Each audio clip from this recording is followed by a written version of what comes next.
Very good afternoon to everyone present here. On behalf of Rabindranath Tagore University, I, Naizamir, Head Department of Law, extends a very warm hearty welcome to each one of you present here on our panel discussion on Atmanirbhar Bharat, Paridrishya Evam Sambhavnaएं. I take this privilege to warmly welcome our today's speaker, respected Professor Manoj Dixit sir, ex-Vice Chancellor, Dr. Ram Manohar Lohia, Awadh University, Faizabad. Sir, आपका बहुत-बहुत स्वागत है. I also welcome respected Shri Deepak Sharma ji, President Laghu Udyog Sangh, Madhya Pradesh. Sir, आपका बहुत स्वागत है हमारे इस प्रोग्राम में. A very warm welcome to respected Professor Amitabh Saxena sir, Vice Chancellor, C.V. Raman Vishwavidyalaya, Khandwa, Madhya Pradesh. I also welcome our respected Dr. Vijay sir, Registrar, Rabindranath Tagore University, Vishwavidyalaya. इसी के साथ कार्यक्रम को आगे बढ़ाते हुए बिना कोई वक्त जाया करे मैं अनुरोध करती हूं हमारे कुल सचिव डॉक्टर विजय सिंह से कि वो कार्यक्रम को आगे बढ़ाते हुए अपने विचार व्यक्त करें. Over to you sir. आप सभी को नमस्कार. इस कार्यक्रम में सबसे पहले मैं स्वागत करना चाहता हूं विश्वविद्यालय परिवार की ओर से प्रोफेसर मनोज दीक्षित जी का, जो कि पूर्व कुलपति हैं डॉक्टर राम मनोहर लोहिया, अवध विश्वविद्यालय फैजाबाद से. सर, आपका बहुत बहुत स्वागत है इस कार्यक्रम में. श्री दीपक शर्मा जी हैं, अध्यक्ष लघु उद्योग संघ मध्य प्रदेश के, आपका भी बहुत स्वागत है सर इस कार्यक्रम में विश्वविद्यालय की ओर से. प्रोफेसर अमिताभ सक्सेना जी हैं, माननीय कुलपति doctor CV Raman university Khandwa से हैं. सर, आपका भी बहुत बहुत स्वागत है इस कार्यक्रम में. साथ ही मेरे साथ मेरे साथी शिक्षकगण मेरे साथ हैं, और भी अन्य संस्थाओं से भी बहुत सारे साथी इस कार्यक्रम में जुड़े हैं. मैं आप सभी का दिल की गहराइयों से स्वागत करता हूं और उम्मीद करता हूं कि जो आज का टॉपिक है, जो इस विषय पे हम यहाँ चर्चा करने के लिए उपस्थित हैं, आत्मनिर्भर भारत परिदृश्य एवं संभावनाओं पर हम चर्चा करेंगे, और जो कि आज के समय का सबसे ज्वलंत मुद्दा है और बहुत अच्छा मुद्दा है, जिससे कि हम देश को एक नए पायदान, नई तरक्की की ओर ले जा सकते हैं. और इस पे बहुत सारी बातें लगातार हम लोग करते आ रहे हैं, कुछ इम्प्लीमेंटेशंस की भी बात हम लोग कर रहे हैं, लेकिन जितना इसको पढ़ा जाए, जितना इसकी गहराइयों में जाए, उतनी सारी नई संभावनाएं हम लोग को मिलती हैं. और इसकी सबसे जरूरत इस समय इस बात की है कि जो आत्मनिर्भर भारत की परिकल्पना माननीय प्रधानमंत्री जी ने की है, उसको हम लोग जन जन तक पहुंचाएं, सभी लोगों को बताएं, कोशिश करें कि उसकी क्या क्या संभावनाएं हैं और हम लोग इससे क्या क्या कर सकते हैं, ये जानकारी हम सब तक पहुंचा पाएं, ऐसा हम लोग सोचते हैं. और इसी कारण से ही हम लोग आज ये पुनः इस विषय पे बात करने के लिए एकत्रित हुए हैं. जहां तक मेरे मानने का सवाल है, जो ये जो परिकल्पना माननीय प्रधानमंत्री जी ने की है आत्मनिर्भर भारत की, ये सही समय पे सही कदम वाली बात है. ये ऐसे कदम बहुत पहले ले लिए जाने चाहिए थे हमारे देश को आत्मनिर्भर बनाने के लिए, लेकिन बहुत सारे फैक्टर्स होते हैं जिसमें हम लोग देश में जो गतिविधियां हो रही हैं उसके कारण हम लोग इस पे ध्यान नहीं दे पाते. लेकिन चूंकि अब इस पे ध्यान दिया गया है, ठीक से विचार विमर्श करके ये डॉक्यूमेंट किया गया है और उसके इम्प्लीमेंटेशन पे भी कार्रवाई शुरू हो चुकी है. जैसा कि हम सब जानते हैं कि हमारा जो देश है वो कृषि प्रधान देश है, और इसमें कृषि को लेके बहुत सारा काम हुआ है, लेकिन जिस तरह के काम होने चाहिए थे, चूंकि हमारे पास लैंड बैंक बहुत बड़ा है देश में, बहुत सारे परिवार इस पे आश्रित है, इस उद्योग पे, लेकिन जिस तरह की गतिविधियां इस पे होनी चाहिए थी अभी तक नहीं हुई है. हमारे पास टेक्नोलॉजी की कमी थी, हमारे पास साइंस टेक्नोलॉजी में जितना संभावना हम इस फील्ड में दे सकते थे वो हम नहीं कर पाए. बहुत सारे शिक्षण संस्थाएं इस विषय को लेके नहीं खुली, नई टेक्नोलॉजी की बात हम बच्चों को नहीं सिखा पाए, इसलिए भी बहुत सारा पिछड़ापन इस क्षेत्र में है. लेकिन कुछ गतिविधियां बढ़ी हैं और हमें लगता है कि इसमें हम लोग आत्मनिर्भर बन सकते हैं. फूड ग्रेन्स के मामले में आत्मनिर्भर हैं, लेकिन मुझे लगता है कि आत्मनिर्भरता उस बात को लेके नहीं कि हमारा भरण पोषण हो पा रहा है. मुझे लगता है कि इसमें हम अगर एक्सपोर्ट कर पाएं और दूसरे लोगों को भी हम मदद कर पाएं, तब हम आत्मनिर्भर की श्रेणी पे आ पाएंगे. हमारे पास भरपूर अन्न है, हमारे गोदामों में भरे हुए हैं और हम लोग को कभी भी तकलीफ नहीं होती. लेकिन अगर हम देखें कि आगे चल के जब हम फूड प्रोसेसिंग नहीं करते हैं, हमारे गोदामों में अनाज सड़ जाता है, उसको हम सही से रख रखाव नहीं कर पाते हैं, तो फिर और फूड प्रोसेसिंग नहीं होती, तो फिर एमएसएमई इंडस्ट्रीज बीच में आती हैं। तो एक लिंकेज हमें प्रदान करना पड़ेगा। हमारे कृषि उद्योग से एमएसएमई में हम लोग को बहुत सारा काम करने की जरूरत है। स्टोरेज को लेके, फूड प्रोसेसिंग को लेके बहुत सारा संभावनाएं हैं हमारे पास। हमारे बहुत सारे खाद्यान्न खेतों में खराब हो जाते हैं, हम उसको प्रोसेस नहीं कर पाते। तो मुझे लगता है कि ये भी एक इस आत्मनिर्भर भारत में हम लोग ने ये सोचा है। और आवाज आ रही होगी शायद, कुछ डिस्टर्बेंस आया है बीच में। सो मुझे लगता है कि ये दो एरियाज जो हैं, एमएसएमई इंडस्ट्रीज जो हैं और कृषि, इन दोनों को मिला जुला के और अगर हम काम करते हैं तो जो दूसरे सेक्टर्स हैं जैसे मैन्युफैक्चरिंग है या और भी जितने भी हमारे सेक्टर्स हैं जिसमें कि हम लोग आगे बढ़ना चाहते हैं, मुझे लगता है अगर हम इन दोनों क्षेत्रों को अगर हम ठीक कर पाए आगे आने वाले 5 या 10 सालों में, तो मुझे लगता है हमारा देश आत्मनिर्भर होगा, प्रगति के पथ पर आगे बढ़ता रहेगा। मेरा मेरा एक सजेशन इसमें अगर कभी भविष्य में हो, मुझे मालूम नहीं, इस पे सजेशन दिया भी गया होगा, शायद इनकॉर्पोरेट भी किया गया होगा, लेकिन मुझे लगता है कि जो हम हमारे प्रधानमंत्री जी का एक इस समय जो बहुत बड़ा काम चल रहा है जिसमें वोकल फॉर लोकल की बात वो कहते हैं, तो मुझे लगता है कि हम कृषि को लेके और लोकल लेवल पे अगर हम फूड प्रोसेसिंग यूनिट, मतलब गांव में अगर फूड प्रोसेसिंग यूनिट हम लगा पाएं और इस तरह की गतिविधियां हम अपने गांव में कर पाएं, तो बहुत सारी चीजें आगे बढ़ेंगी। इसमें गांव का उत्थान होगा, दूसरा ट्रांसपोर्टेशन वहां तक आएगा तो और रोजगार बढ़ेगा, स्टोरेज की बात होगी, मशीनरीज लगेंगी तो मैन्युफैक्चरिंग का काम बढ़ेगा। तो मुझे लगता है कि एक उद्योग जो है गांव में, मतलब गांव के क्लस्टर्स में हम बना सकते हैं और फूड को प्रोसेस करके और उससे संबंधित और इंडस्ट्रीज को हम आगे ले जा सकते हैं। उससे लोगों की बाइंग कैपेसिटी बढ़ेगी और दूसरे उद्योग धंधे भी मुझे लगता है आगे बढ़ेंगे। तो ये वोकल फॉर लोकल वाली जो बात है, उसमें जो भी अनाज जिस क्षेत्र में होता है, हमारे यहाँ अलग अलग क्षेत्र बटे हुए हैं जिसमें कि अलग अलग फूड ग्रेन्स या अलग अलग फ्रूट्स वेजिटेबल्स होते हैं, उनको हम उस जगह पे ही प्रोसेस कर दें, ट्रांसपोर्टेशन हमारा बचेगा और सारी चीजें बचेंगी। तो एक तो कॉस्ट की बात जहां तक आती है कि बहुत सारा ट्रांसपोर्टेशन में खराब हो जाता है या बहुत सारा पैसा हमारा उसमें लगता है, तो वो एक एरिया है जिसको कि हम, मुझे लगता है कि वहां पे हम लोग अगर ध्यान देते हैं तो एक अच्छी संभावना हमारे पूरे इस परिदृश्य को मिलेगा। और लगता है इससे कि फिर दूसरी इंडस्ट्रीज में जो जिस तरह की संभावनाएं बढ़ती हैं, तो उसमें भी हम लोग को मदद मिलेगी। तो ये जो एक डॉक्यूमेंट, अब भी डॉक्यूमेंट था, अब डॉक्यूमेंट नहीं रहा, इसमें बहुत सारे पैकेजेस ऑलरेडी अनाउंस हो गए हैं, उस पर लगातार काम चल रहा है।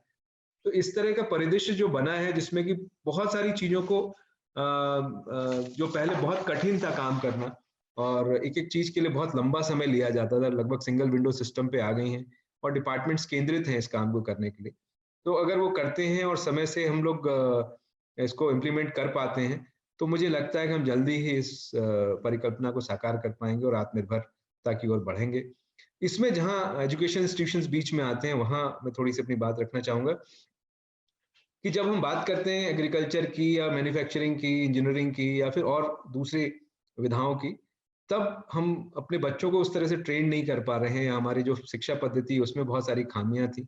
उसको लेके एनईपी जब आया है बीच में, तो बहुत सारे स्किल्स की बात हुई है उसमें और स्किल्स को एक मैंडेटरी कंपोनेंट एजुकेशन सिस्टम में बनाया गया है।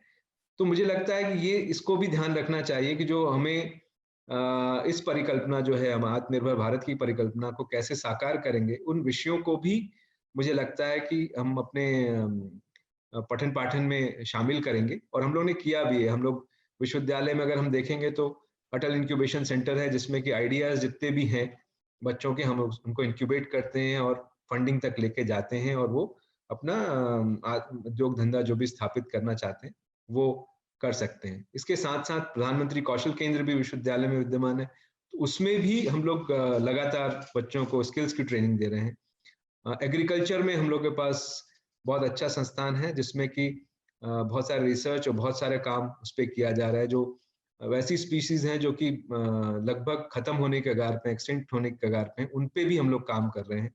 और बहुत सारे राइस को लेके बहुत सारा हम लोग ने कुछ काम किया है इस दौरान। बहुत सारे और जो मॉडर्न एग्रीकल्चर की तरफ जो लेके जाते हैं, उस पे भी लगातार हम लोग काम कर रहे हैं। इवन बच्चों को लगातार ट्रेनिंग दे रहे हैं, ताकि जो एक बहुत बड़ी परिकल्पना है आत्मनिर्भर भारत की, उसमें मतलब स्टूडेंट्स भी पार्टिसिपेट कर पाएँ और अपना योगदान दे पाएँ। ऐसी हम लोग कोशिश लगातार कर रहे हैं। इसमें जो और कॉमर्स, इंडस्ट्रीज़ इस तरह के भी कोर्सेज़ हैं, उनको भी हम लोगों ने कोशिश की है कि ये सारी चीज़ें उनको भी बताएँ और उसको शामिल करते हुए इस परिकल्पना को साकार करने की कोशिश करें। मैं बहुत ज़्यादा समय शायद ले लिया है, या ना मैं लूँगा नहीं, क्योंकि प्रबुद्धजन बैठे हैं यहाँ पे, और मैं चाहूँगा कि मैं उनको सुनूँ और अपना ज्ञानवर्धन करूँ। आप सभी का भी ज्ञानवर्धन हो, मैं ऐसी कामना करता हूँ। और पुनः विश्वविद्यालय की ओर से आप सभी का बहुत-बहुत स्वागत करना चाहूँगा और धन्यवाद दूँगा कि आप लोगों ने अपने व्यस्त समय में से समय निकाला और हम लोग को ये समय दिया है कि हम लोग आपको सुन पाएँ और अपना ज्ञानवर्धन कर पाएँ। बहुत-बहुत धन्यवाद सर, स्वागत पुनः आप सभी का। बहुत-बहुत धन्यवाद सर, अपने विचार हमारे साथ व्यक्त करने के लिए। मैं अब आमंत्रित करना चाहूँगी respected professor Amitabh Saxena sir को कि वो आए और अपने महत्वपूर्ण शब्दों से हमें अवगत कराएँ। अमिताभ सर। धन्यवाद नाइश। नमस्कार, आदरणीय दीक्षित जी को नमस्कार, मेरा प्रणाम प्रस्तुत है आपको, और दीपक शर्मा जी को भी मेरा नमस्कार। आज अगर सबसे ज्यादा कोई कंफर्टेबल है तो मैं कंफर्टेबल हूँ, क्योंकि मैं अपने पूरे परिवार में हूँ। जहाँ मेरे छोटे भाई विजय सिंह जी हैं, जो पिछले 20 सालों से मुझे अपना बड़ा मानते आए हैं, और उसके बाद 2 मेरे बड़े भाई समान अधिकारी, जिनको देश पे जिनको गर्व है, पूरा राष्ट्र जिनका सम्मान करता है, ऐसे अतिथियों का मेरा प्रणाम मेरा प्रस्तुत है। ये इस तरीके से संपादित होगा कि सबसे आखिरी में विजय सर कुछ क्वेश्चन आंसर सेशन लेंगे सर, और 3 या 4 विश्वविद्यालयों के फेसबुक पे ये लाइव चल रहा है। इस तरीके से इसका रीच काफी लंबा है और बहुत सारे लोग हमसे जुड़े हुए हैं। मुझे जो समय आवंटित है, मैं उसका पूरा सम्मान रखते हुए विषय पे आता हूँ। समय बदल गया है। आत्मनिर्भर भारत के लिए अगर हम परिकल्पना करें, उससे पहले मुझे 30 सेकंड का समय कोरोना का जिक्र कर लेना चाहिए, क्योंकि पहले कोरोना इस वक्त है। ब्रिटेन में देखिए क्या हुआ, वो अंग्रेजों का जमाना क्या कर रहा है इस वक्त।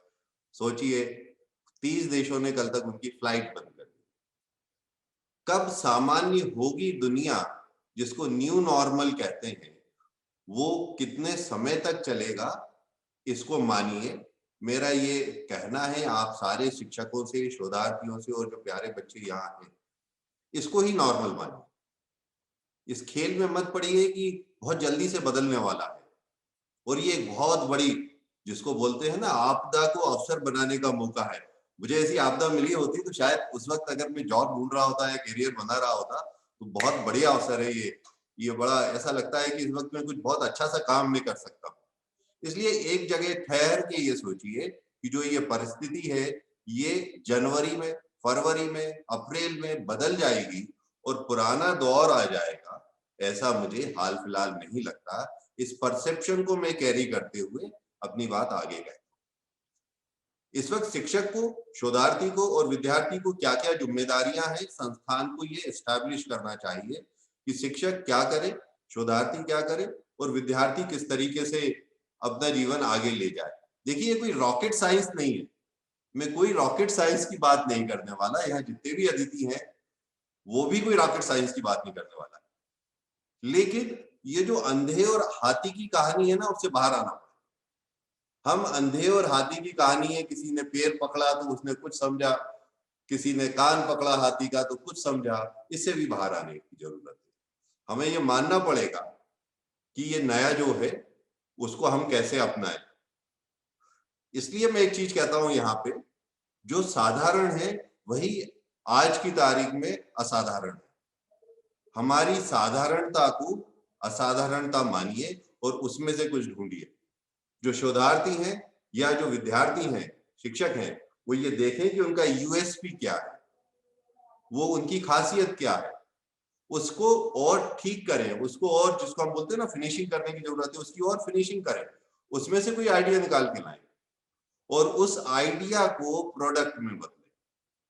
जो आपकी खासियत है, देखिए दुनिया बंद है। विजय सर ने कहा अभी कि आपको लोकल को ऊपर रखना है, आपने देखा अभी इतने दिनों से बंद था, आपके सब्जी कैसे आ रही थी, दवाई कैसे आ रही थी। तो आप लोकल को ऊपर रखिए, उस ऊपर रखने के बाद उसमें ये देखिए कि इससे हम कहाँ एडजस्ट हो सकते हैं, उसको अपने साथ लाइए। वैसे भी जब भी अच्छा इस परिकल्पना को जब भी देखें तो ये देखें कि समाज को आवश्यकता क्या है। जो विद्यार्थी शुद्धार्थी हैं उसको ये समझना पड़ेगा कि सोसाइटी को क्या चाहिए, उसको अपना आइडिया बनाइए। आप ऐसा नहीं कर सकते कि सोसाइटी को कुछ और चाहिए, आप अपनी तरफ से कुछ और सोच रहे हैं। वो बड़े बड़े एस्टेब्लिशमेंट का दौर समाप्त हो चुका है। हमारे यहाँ वैसे भी ये एक बात कही जाती है कि जैसे कि अब ऐसा समय नहीं रहा, जैसे जो दूसरों को मार के खाए वो विकृति मानी जाती है। जो दूसरों को मारेगा और खाएगा वो विकृति है। तुम अपना खाओ, मैं अपना खाऊं, ये प्रकृति है। और तुम्हारे खाने की चिंता करने के बाद मैं खाऊं, ये संस्कृति है। हम इस संस्कृति के लोग हैं, हम इस समाज से आए हैं कि हमारे को ये मानना होगा, ये जानना होगा। अच्छा, एक चीज इसमें बचनी होगी, वो चीज है बाजार से। देखो, बाजार एक तरफ ले जाता है, बाजार की अपनी एक परंपराएं है, वो अपने अपनी तरीके से काम करता है। स्कूल में जब हम पढ़ते थे तो स्कूल की छोटी किताब याद करिए, पतली सी, जिसको हम देखते थे, जिसमें लिखा होता था A for apple, B for ball, उसमें जी फॉर जेंटलमैन लिखा होता था। अब आप जी फॉर जेंटलमैन याद करिए, जेंटलमैन कौन दिखता था? जेंटलमैन एक सूट पहना, टाई पहना हुआ एक आदमी दिखता था। अच्छा, उसको हमारे बाजार ने बताया जेंटलमैन का मतलब ये होता है जो सूट पहना है, टाई पहना है। आप में से कोई पहना हो तो क्षमा करिएगा दर्शकों, आप अगर कोई पहने हो उसमें। तो जब सूट पहना हुआ आदमी जेंटलमैन माना जाता है तो एक बालक को दिखता है, यार मेरे पिताजी तो धोती कुर्ता पहनते हैं, पजामा कुर्ता पहनते हैं, ये तो खेत पे जाते हैं, गुरु ये जेंटलमैन नहीं हो सकता। तो भाई जेंटलमैन की परिभाषा बाजार ने क्या कर दी? सूट पहनने वाली। भैया आप जानते हैं सूट पहनने के लिए वो अपनी सैलरी में से थोड़ी पैसे निकालता है, वो तो जो जेब में कैश रखा रहता है उससे खरीदता है। इसलिए आपको बाजार से बच के रहना। बाजार तो बोलता है कि अगर हीरे से कैसे करें इनकार, तो अगर आप हीरे से इनकार नहीं कर सकते तो आप हीरा खरीद के दीजिए, नहीं खरीद सकते। आपको बाजार से समझना होगा, अनुभवजन्य ज्ञान का आपको सम्मान करना होगा। आप ये कहेंगे कि आपके जो परिवार ने सीखा है, बुजुर्गों ने सीखा है, उसको सम्मान करना होगा। ये कोई जादुई शक्ति नहीं थी। हम लोग जब छोटे थे तब हम कहानियां क्या सुनते थे? किसी ने तीर चलाया तो किसी ने अंगूठा मांगा, किसी ने वहां गए, वनवास में गए, ये सब कहानियां सुनते थे। आज जादुई शक्ति की बात होती है, उसके झाड़ू के ऊपर बैठे और रॉकेट से उड़ लिए। झाड़ू पे बैठ के रॉकेट जैसा नहीं उड़ा जा सकता। झाड़ू पे बैठेंगे तो झाड़ू ही रहेगी। इसलिए हमारे को ये भी मानना होगा कि कोई जादुई शक्ति नहीं है। मैं यहाँ विजय सर ने एक बात कही थी एग्रीकल्चर की, मैं एग्रीकल्चर की बात को उठाता हूँ। देखिए, हमारे यहाँ पे, हमारे देश में एक किसान की औसत आय जो है वो लगभग 6,426 रुपए।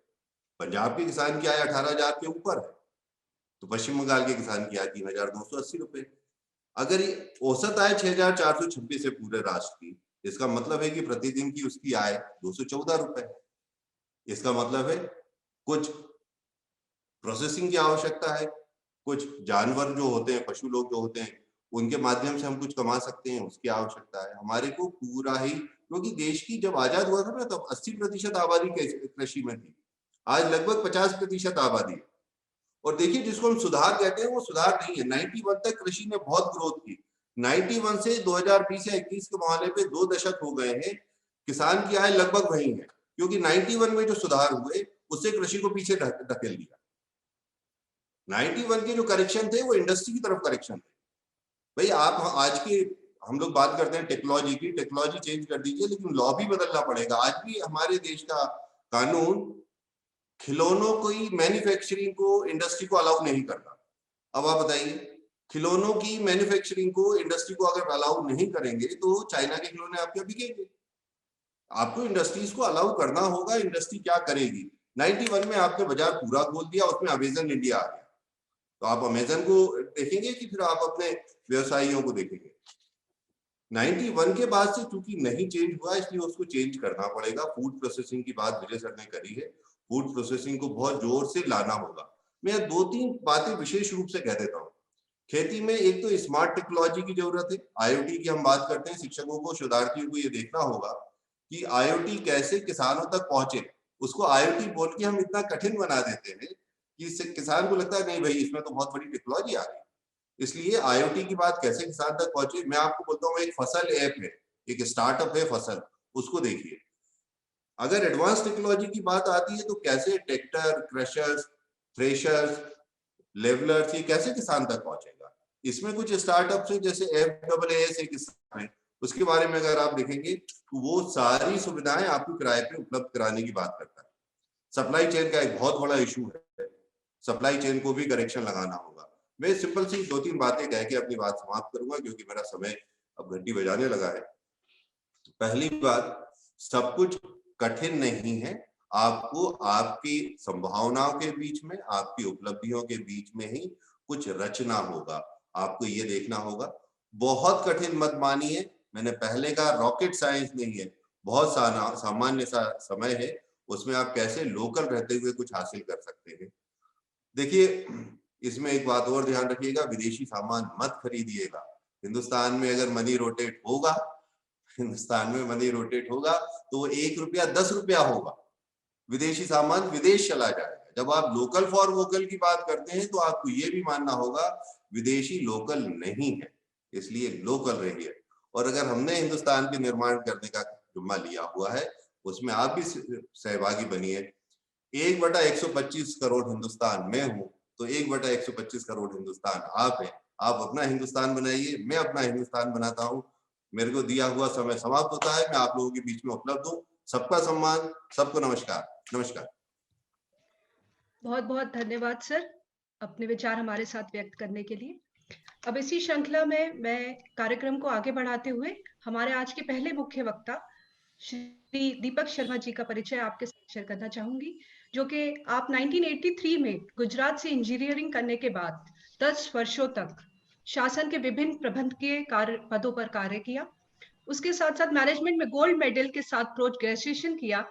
वर्तमान में स्वयं की इलेक्ट्रॉनिक इंडस्ट्री का संचालन कर रहे हैं एवं मध्य प्रदेश शासन की नीति एवं लोक प्रशासन संस्थान के कार्य समिति सदस्य रहे हैं। भारत सरकार के संचार विभाग की सलाहकार समिति के सदस्य भी हैं और इसी के साथ साथ federation of Madhya Pradesh chamber of commerce and industry के वरिष्ठ उपाध्यक्ष हैं। वैचारिक क्षेत्र में क्रियाशील प्रज्ञा प्रवाह नामक विचार समूह, जो कि थिंक टैंक है, कि केंद्रीय टोली के आप सामान्य सदस्य हैं। सर, मैं आपका स्वागत करती हूं और आपसे अनुरोध करती हूं कि अपने महत्वपूर्ण विचार हमारे साथ आज के विषय पर शेयर करें। Thank you sir. धन्यवाद। आज की इस वेबिनार की श्रृंखला में आप सबने यहाँ पर बोलने का अवसर दिया और मुझे खुशी है कि इस वेबिनार में शिक्षा जगत के काफ़ी संख्या में लोग जुड़े हैं। विद्यार्थी हैं, शोधार्थी हैं, प्रोफेसर्स हैं, लेक्चरर्स हैं और एकेडेमिया का जो रोल है वो निश्चित रूप से हम सबको पता ही है कि इतना इम्पोर्टेंट रोल है। विषय बहुत अच्छा है, आत्मनिर्भर भारत, संभावनाएं और चुनौतियां। तो वस्तुतः आत्मनिर्भर भारत, ये शब्द को जब हम देखते हैं, ये अभी 12 मई 2020 को माननीय प्रधानमंत्री जी ने भारत को आत्मनिर्भर बनने के बारे में अपना उद्घोष किया और एक बड़ा पैकेज उन्होंने रिलीज किया इस निमित्त। पर ये 12 मई को अचानक से ये कैसे विचार आ गया, तो उसके थोड़ा परिदृश्य जो था वो अमिताभ जी ने रखा है और बाकी परिदृश्य हमारे बीच में प्रोफेसर दीक्षित जी हैं, वो अंत में इसको समाहित करेंगे ही। कुल मिला के जब हम इस सबको देखते हैं तो ये एक बड़ी वैश्विक महामारी का दौर है और इस महामारी को लगभग अब 1 वर्ष का समय होता जा रहा है। दिसंबर के महीने में ये चीन से शुरू हुआ था और 1 साल हो गया है। तो दुनिया में जो कुछ भी प्रगति करी है वो एक छोटे से माइक्रो ऑर्गेनिजम्स के सामने 1 साल से संघर्षरत हम सबको दिख रही है। और इस पूरे घटनाक्रम के कारण दुनिया का पूरा परिदृश्य बदल रहा है, बदल जाएगा। आने वाले 4-5 वर्षों के अंदर हम ये सब पाएंगे कि दुनिया जैसी पहले थी वैसी नहीं रहेगी। भू राजनीतिक परिवर्तन होंगे, आर्थिक रचनाएं नई बनेंगी और व्यक्तिगत रूप से सबके उस जीवन में परिवर्तन आएगा, परिवारों में व्यवहार में परिवर्तन आएगा, उनके दृष्टिकोणों में परिवर्तन आएगा, व्यक्ति के अंतर संबंधों में परिवर्तन आएगा, राष्ट्रों के बीच में परिवर्तन आएगा। हम जो कुछ अभी अपने हाल के घटनाक्रम को देखते हैं तो कल्पना नहीं हो सकती थी कि जिस प्रकार से ओपननेस सऊदी अरब अपने आप में कर रहा है, वो सब क्या हो रहा है। इतने बंद जो देश थे वो सारे खुल रहे हैं, और जो खुले हुए देश थे जिन्होंने सारी कुछ अपनी अपनी बातें करी थी वह आज इसके सामने कहाँ खड़े हैं। तो कुल मिला के एक सर्वांकश जो प्रभाव इसका पड़ रहा है, उसके कारण एक नई दुनिया का निर्माण हमको आने वाले 4-5 सालों में हम सबके सामने होता दिखेगा। दुनिया की आज की आबादी 7.5 अरब लोग हैं। भारत की जनसंख्या 1 अरब 37 करोड़ 137 करोड़ के लगभग की हमारी आबादी है। मतलब 15% के लगभग भारतीय हैं। हर 7वां व्यक्ति इस धरा पर रहने वाला वो भारतीय है। दुनिया की कुल जीडीपी में भारत का योगदान 6% से कम है। दुनिया की कुल जीडीपी में भारत का योगदान 6% से कम है, और दुनिया के पूरे विश्व व्यापार में भारत की भागीदारी आज की तारीख में 1.67% है। Being an industry, being an economic player in the society, मैं जब ये सोचता हूं तो क्या भारत दुनिया के ऊपर भार के रूप में रहे, या भारत दुनिया को कुछ और बड़ा अपनी भूमिका प्रदान करे। तो जब इस विचार को हम देखते हैं तो लगता है कि नहीं, हमको एक बार पहले ये विचार करना पड़ेगा as a country man, as a person, as a country, Bharat वास्तव में खुद है क्या। जब हम ये विचार करते हैं तो हमको थोड़ी सी खोज करना पड़ती है, और जब खोज करना पड़ती है तो खोज का आधार जो है वो विश्वविद्यालय हैं, वो संस्थान हैं, वो शोध करने वाले विद्यार्थी हैं। और ऐसा ही एक शोध का काम एंगस मेडिसन ने किया था। 2001 में उनका एक पब्लिश हुआ, वो प्रोफेसर ऑफ इकोनॉमिक्स थे। उनको ये कहा गया कि आप दुनिया की जरा आर्थिक इतिहास लिखिए, 100 सालों का, सेंचुरी का। कई देशों ने मिलकर इस प्रकार का उनको कहा गया। 8-10 यूनिवर्सिटी के शोधार्थी उसमें जुड़े और ये पूरी प्रोसेस चली। 100 साल का इतिहास लिखना था, तो 100 साल की जगह उन्होंने कहा चलो 500 साल का करते हैं। उन्होंने फिर उसके लिए कुछ रिसोर्स वगैरह मांगे, and ultimately they went up to कि नहीं 200-500 साल में भी कुछ नहीं हो रहा है, let us go for 1000 years. तो एक मिलेनिया का हिस्टोरिकल प्रोस्पेक्ट की बातचीत हुई। तो 2001 में जब उन्होंने 2 डॉक्यूमेंट निकाले, और वो डॉक्यूमेंट आज इंटरनेट पर उपलब्ध हैं, उन सब को जरा आप देखिए। The world economy and a millennial perspective, इसमें 2000 साल की दुनिया का आर्थिक इतिहास ऐसा उन्होंने चित्रित किया है। मैं उसकी एक स्लाइड आपको यहाँ शेयर करने की व्यवस्था होगी तो मैं शेयर करने का प्रयास करता हूं, and then you will realize what India is. जब हम इसको देखेंगे, how can I share this slide, can I share this slide?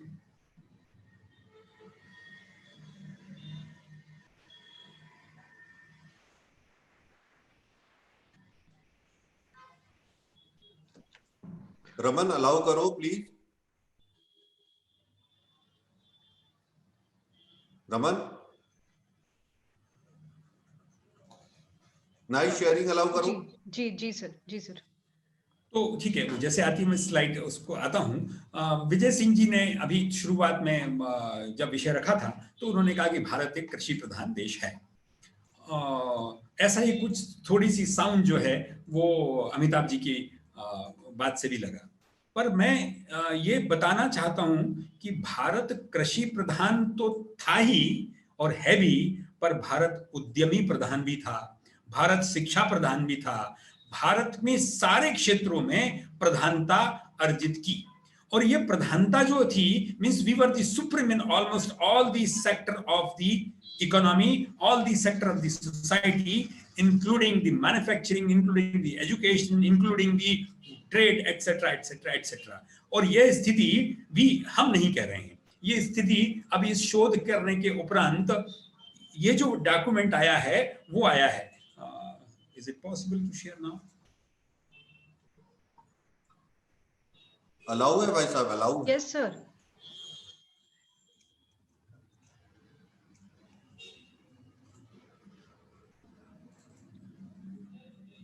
So you can share your screen. It's allowed from here.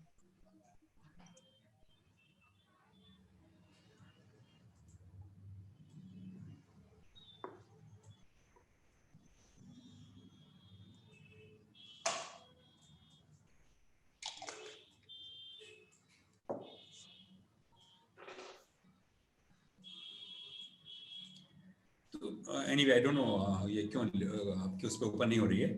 इसमें सर जहां पार्टिसिपेंट्स की list है हाँ वहां उसके साइड में आप देखें ग्रीन कलर का शेयर स्क्रीन का एक बटन दिख रहा होगा, आपको लिंक दिख रही होगी। या दिख रही है, मैंने उसको करा है, मैंने पहले भी इसका यूज तो किया है, पर तो इसके नहीं पास आया जाने सर, के उससे नहीं आ रहा है, उससे allow नहीं मैं कर रहे? हाँ वो अलाउ नहीं कर रहा है।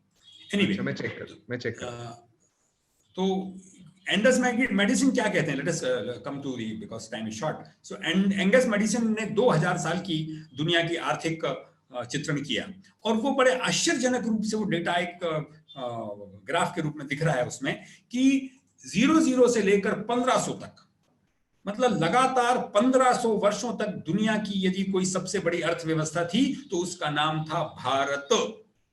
एंड यू जस्ट रियलाइज कि यदि एक कोई अर्थव्यवस्था, एक कोई देश लगातार 1500 वर्षों तक दुनिया का नंबर 1 इकोनॉमी है तो उसके अंदर का कुछ अपनी आधारभूत कुछ शक्तियां होंगी, ताकत होंगी जो दुनिया पे इतना बड़ा विश्व व्यापार का हिस्सा था।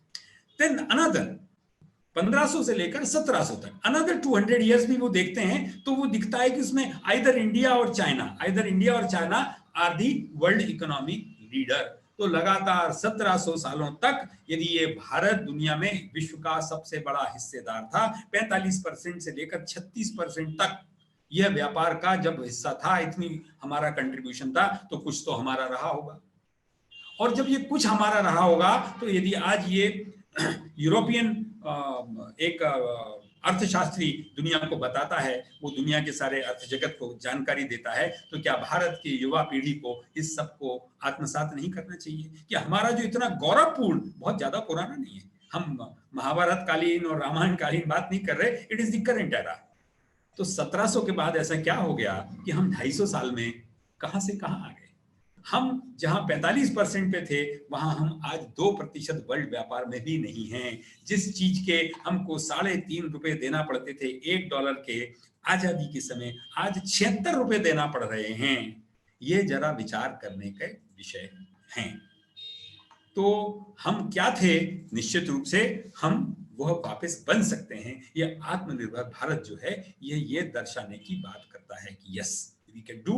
हमारा इतिहास ऐसा था, हमारे पूर्वज ऐसे थे, पर एक 1700 के बाद से जो जिस प्रकार का एक आक्रमण आया और उस आक्रमण ने हमारे सारी चीजों को ध्वस्त किया, उसने शिक्षा ध्वस्त की, उसने हमारे सामाजिक संरचनाएं ध्वस्त की, उसने हमारे उद्योग धंधे ध्वस्त किए, उसने हमारी कृषि ध्वस्त की। ये जो सारा ध्वस्त हुआ 1700 मतलब ईस्ट इंडिया कंपनी के आने के बाद, ब्रिटिशर्स के आने के बाद, वो 1947 में बदल जाना चाहिए था जब हम आजाद होके आते हैं, परंतु 1947 15 अगस्त के बाद भी वो बदलने की प्रक्रिया नहीं हुई। अब ये लगभग 70 वर्षों का इस कालखंड के बाद वह परिवर्तन हमको सबको होता दिख रहा है और उसका उद्घोष प्रधानमंत्री ने आत्मनिर्भर भारत के रूप में किया।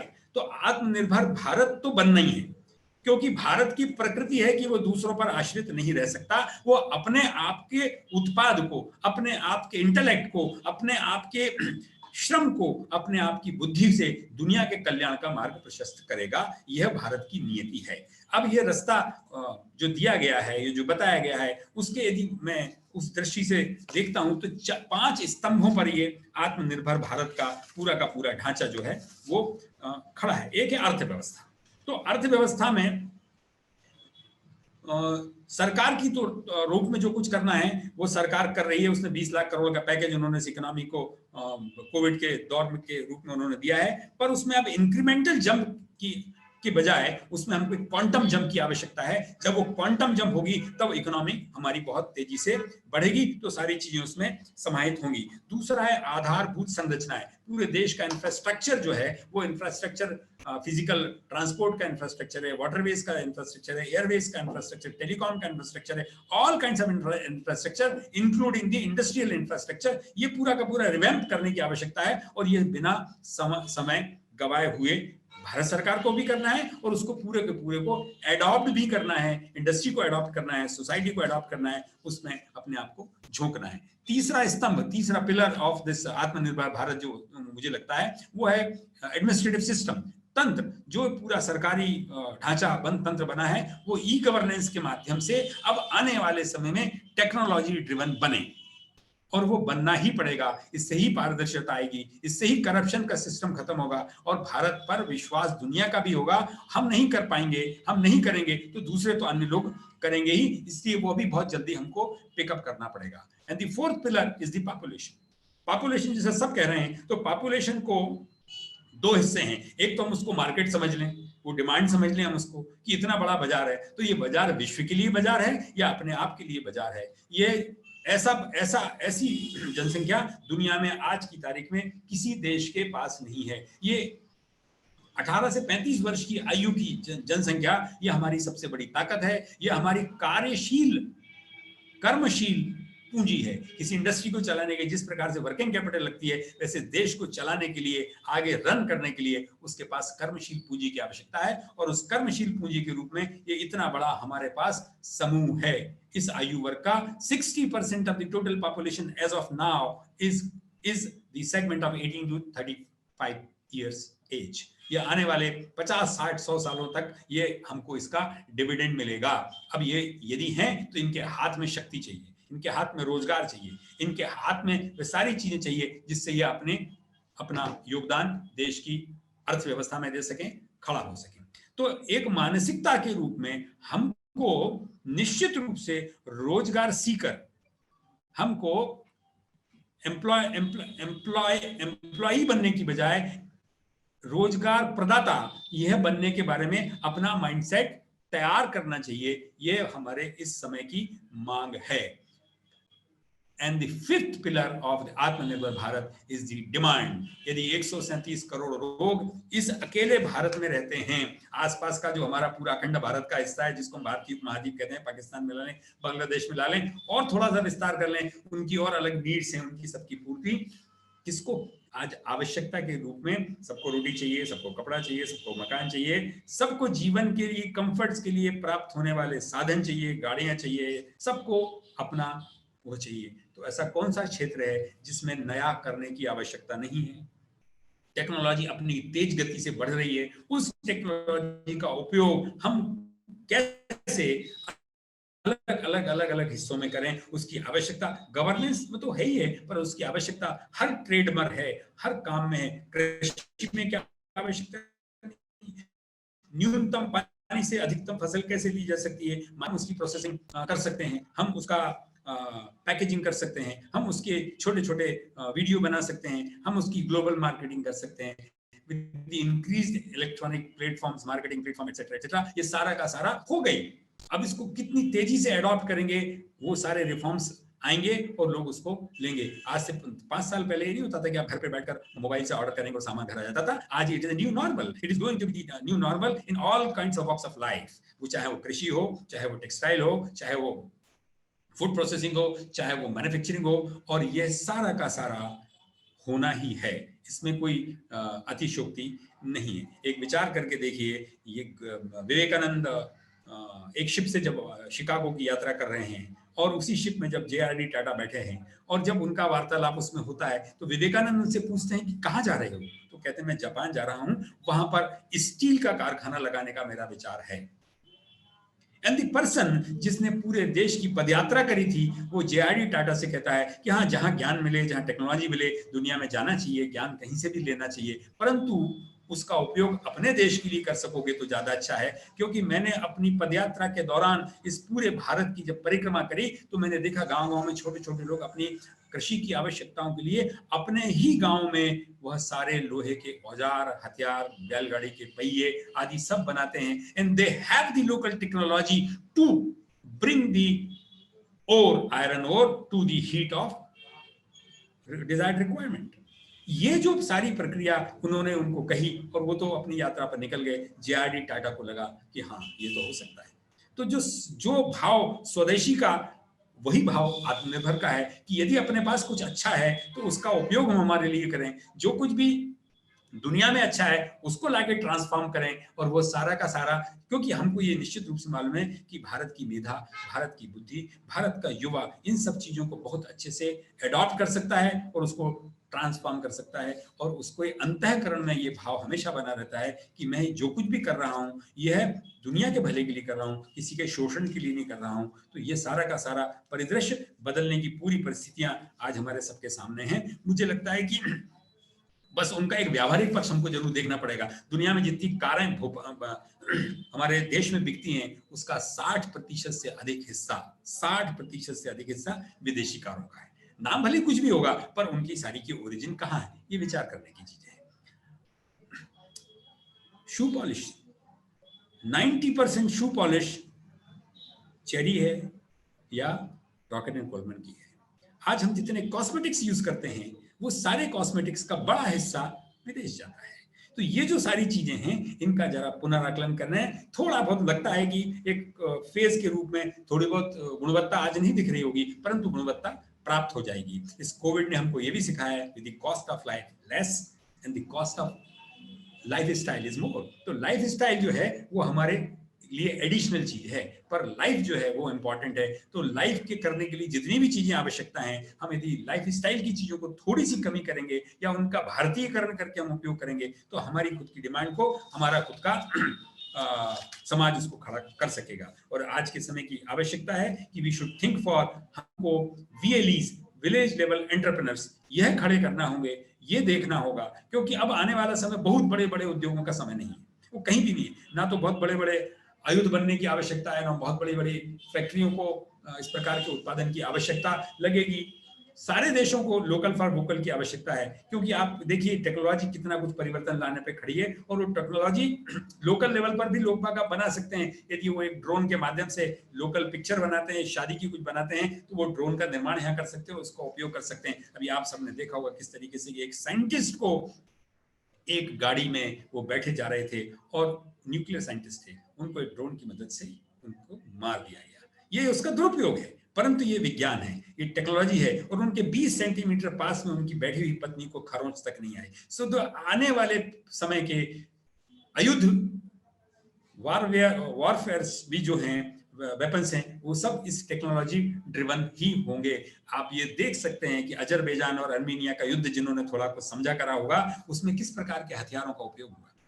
पूरी के पूरी टेक्नोलॉजी ने सारी चीज को टेक ओवर कर लिया और आपके परंपरागत हथियारों की एक तरफ लग गई। तो वे सारे देश जो अभी तक पेट्रोलियम पदार्थों के आधार पर प्रगति कर रहे थे, ये सारे देश जो अभी तक हथियारों के आधार पर प्रगति कर रहे थे, अब उनका दौर समाप्त है। ये पूरा का पूरा टेक्नोलॉजी आधारित पूरी सोसाइटी, पूरा वर्ल्ड बनता जा रहा है। और उसमें बहुत बड़ी भूमिका हमारे शिक्षा संस्थानों की होगी कि वो शोध इनोवेशंस पे काम करें, वो शोध पे काम करें और वो इनोवेशन के साथ इंडस्ट्री को लिंक करें और इंडस्ट्री के साथ मिलकर वो उसका कॉमर्शियलाइजेशन और उसका पॉपुलराइजेशन और उसका सोसाइटी में डिसेमिनेशन, ये व्यवस्था बनाए। जैसे फॉर एग्जांपल एक इंडस्ट्री से हूं तो एक छोटा सा उदाहरण आपके सामने देता हूं। आप सबके घरों में पिछले 4-5 सालों के अंदर LED के बल्ब्स आ गए होंगे, LED की ट्यूबलाइट्स आ गई होंगी। अब ये LED जो है, ये लाइट एमिटिंग डायोड्स 40 सालों से था, परंतु उसका उपयोग लाइट के रूप में हो जाए और उसका घरों में उपयोग हो जाए, ये बनाने वाली कंपनियां तो थी, परंतु उसका मासिव प्रोडक्शन ये चीन ने करा। और चीन ने आज दुनिया की पूरी प्रकाश की व्यवस्था, लाइटिंग की व्यवस्था में अपना बड़ा कंट्रीब्यूशन किया, जबकि एक कॉटेज इंडस्ट्री थी। भारत भी उसको अडॉप्ट कर सकता था, परंतु भारत ने उस चीज को अपनी दृष्टि से नहीं लिया। और यदि वो वैसा हो सकता था तो हम घर घर में, गांव गांव में एक छोटे से बल्ब को जरा सी एक टिकली रहती है, उसको एक सोल्डरिंग आयरन से लगा के जोड़ के लगा दें और वो चलती है। सो टेक्नोलॉजी जिस प्रकार से आ रही है, जीवन के हर क्षेत्र में नया नया होने को है। कौन करेगा? जो पहले करेगा वो आगे होगा। तो भारत को उसमें लीड लेना है। आर्टिफिशियल इंटेलिजेंस का जो दौर अब आने वाला है, उसमें भारत सुप्रीमेसी लेगा ही। और वो इंडिविजुअल हैं, लोग हैं, वो कुछ 2, 4, 5, 7 लोग मिलके उसमें काम कर रहे हैं। विश्वविद्यालयों को, महाविद्यालयों को, रिसर्च इंस्टीट्यूट्स को इसमें बड़ी भूमिका निभाना है। मुझे लगता है कि यदि हम वे सब कार्य एक इकोसिस्टम के तहत इंडस्ट्री एजुकेशन लिंकेज बना के, इंडस्ट्री सोसाइटी लिंकेज बना के कर सकेंगे, तो आगे का रास्ता भारत के लिए सुखद है और वही दुनिया के लिए सुखद है। मेरी सबको बहुत बहुत शुभकामनाएं। आपने अवसर दिया अपनी बात रखने का, धन्यवाद। Thank you, sir, for giving your valuable insights on आत्मनिर्भर भारत परिदृश्य एवं संभावनाएं। इसी श्रेणी में कार्यक्रम को आगे बढ़ाते हुए हमारे आज के दूसरे मुख्य वक्ता आदरणीय प्रोफेसर मनोज दीक्षित जी का मैं परिचय देना चाहूंगी। जब मैंने सर का परिचय देखा तो वो इतना ज्यादा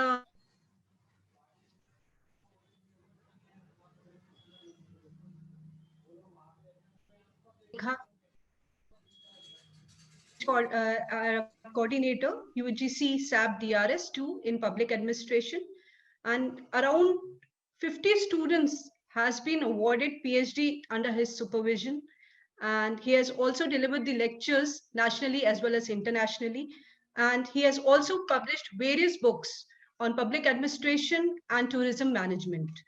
And he's also a life member of Indian Public Administration Association, American Society of Public Administration, Indian Tourism Congress and Indian Science Congress Association.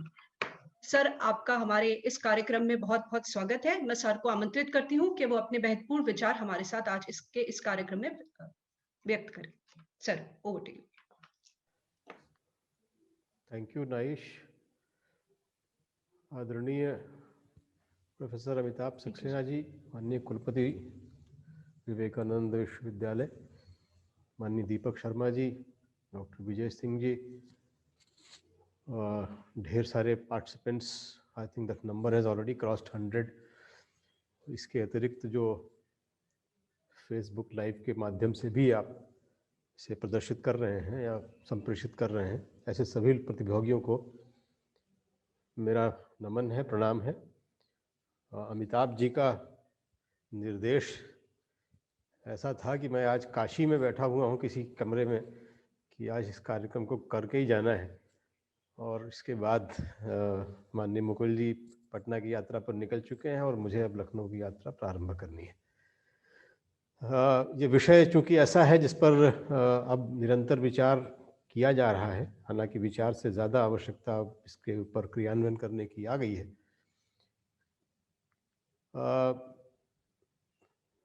Industry का पर्सपेक्टिव माननीय दीपक शर्मा जी ने हमारे सामने प्रस्तुत किया है, इंडस्ट्री का भी दिया और थोड़ा बहुत एकेडमिक जगत का भी की जो भूमिका होनी चाहिए उसके ऊपर भी प्रकाश डाला। मैं इसका थोड़ा सा रिवर्स करूंगा, मेरी भी भूमिका वही होगी, लेकिन मैं थोड़ा सा एकेडमिक्स के ऊपर ज़्यादा चलूँगा और उसके साथ साथ हम क्या कर सकते हैं और जो डुएबल्स हैं, जो इम्प्लीमेंटेबल पॉइंट्स हैं या फाइन पॉइंट्स हैं, उसके ऊपर थोड़ी सी 2 मिनट चर्चा करूँगा। बहुत ज़्यादा समय आपका ख़राब नहीं करूँगा, थोड़ी सी बात करूँगा, 10 मिनट की केवल। सबसे पहले तो हम इसके संदर्भ को बिल्कुल सही कर लें, हम किस संदर्भ में बात कर रहे हैं और क्यों बात कर रहे हैं। बिल्कुल दीपक जी ने ये बात कही कि हाल में ही 14 मई को प्रधानमंत्री जी ने इसका जब राष्ट्रव्यापी संबोधन में अपनी ये बात आत्मनिर्भर भारत की कही तो संदर्भ स्पष्ट था। देखिए, अब से ठीक 1 वर्ष पहले हम वैश्विकता की बात कर रहे थे, ग्लोबल विलेज की बात कर रहे थे, हम दुनिया को एक मार्केट में कन्वर्ट कर रहे थे, world is a global village का हम उद्घोष कर रहे थे, अर्थात हमारी चिंता में पूरा ग्लोब था और हम इंटरडिपेंडेंस की बात कर रहे थे। कोई बड़ा प्रोड्यूसर होगा, कोई छोटा प्रोड्यूसर होगा, कोई बड़ा कंज्यूमर होगा, कोई छोटा कंज्यूमर होगा और पूरी दुनिया मिलकर इस डिमांड सप्लाई को मीट कर रही होगी और एक ग्लोबल विलेज होगा। अर्थात जो नेशनल बाउंड्रीज थी उनको हम कमज़ोर मानते थे, और अर्थव्यवस्था के पर्सपेक्टिव से ये ज़रूरी भी था कि जो वैश्विक अर्थव्यवस्था का जो स्वरूप बनता जा रहा था उसके हिसाब से ये नेशनल बाउंड्रीज बहुत इम्पॉर्टेंट नहीं थी, और मार्केट ड्रिवन इकोनॉमीज और मार्केट ड्रिवन व्यवस्था हमारे सामने आ चुकी थी।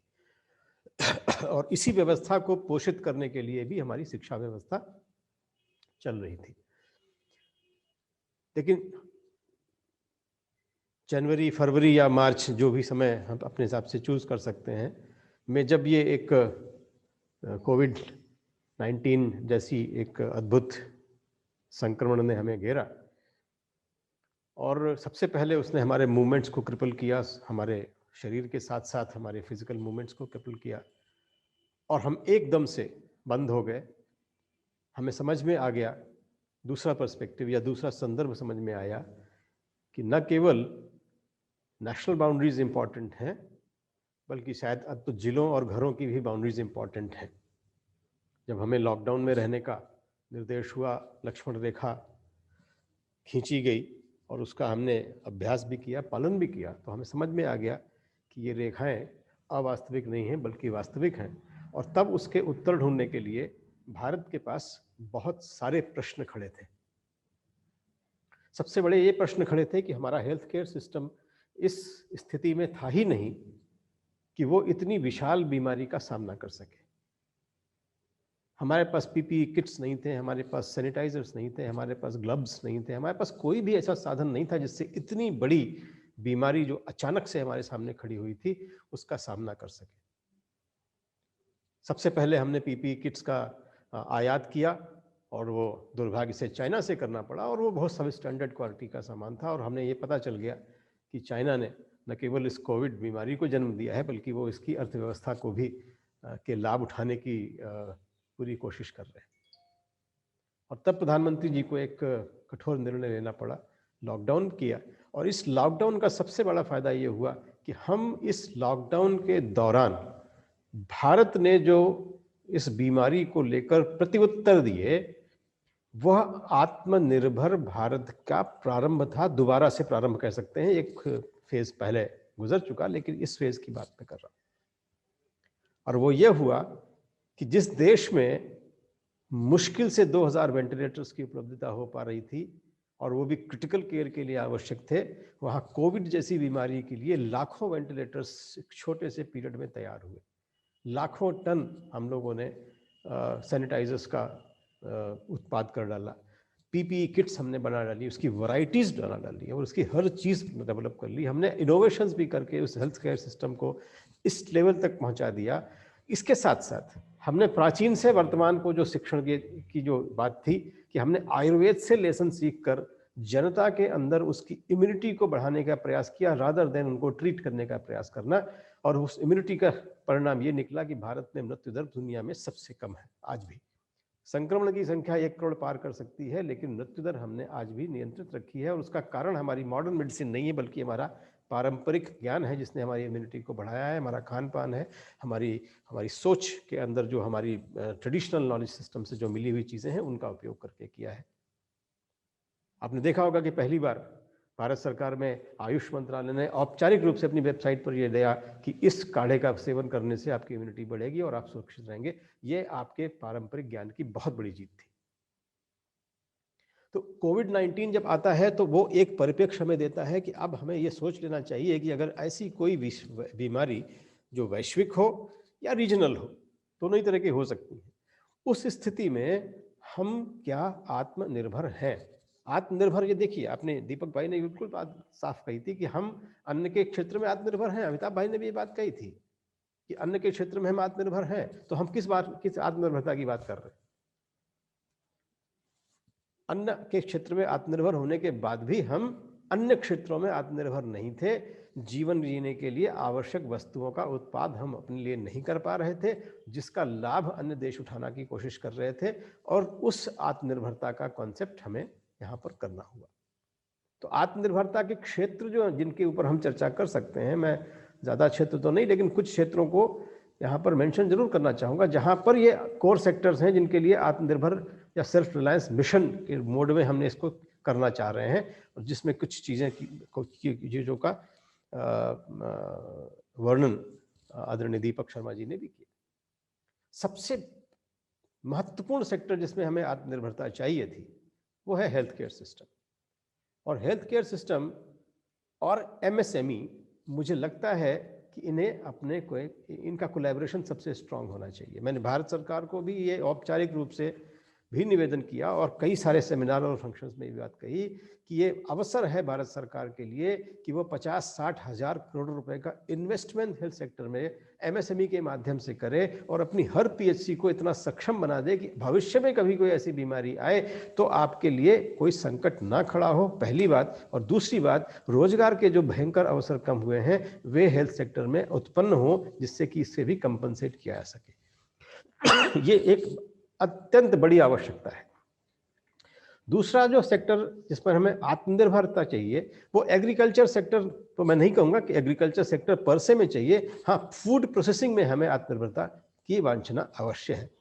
एग्रीकल्चर प्रोड्यूस के मामले में, फसलों के मामले में, अन्न के मामले में भारत काफ़ी हद तक न केवल आत्मनिर्भर है बल्कि सरप्लस स्टेट कह सकते हैं, लेकिन फूड प्रोसेसिंग के मामले में हम अभी इतने सक्षम नहीं हैं और इस इंडस्ट्री को हमें डेवलप करना चाहिए, और ये जब डेवलप होगी तो ये रोजगार के अवसर भी पैदा करेगी।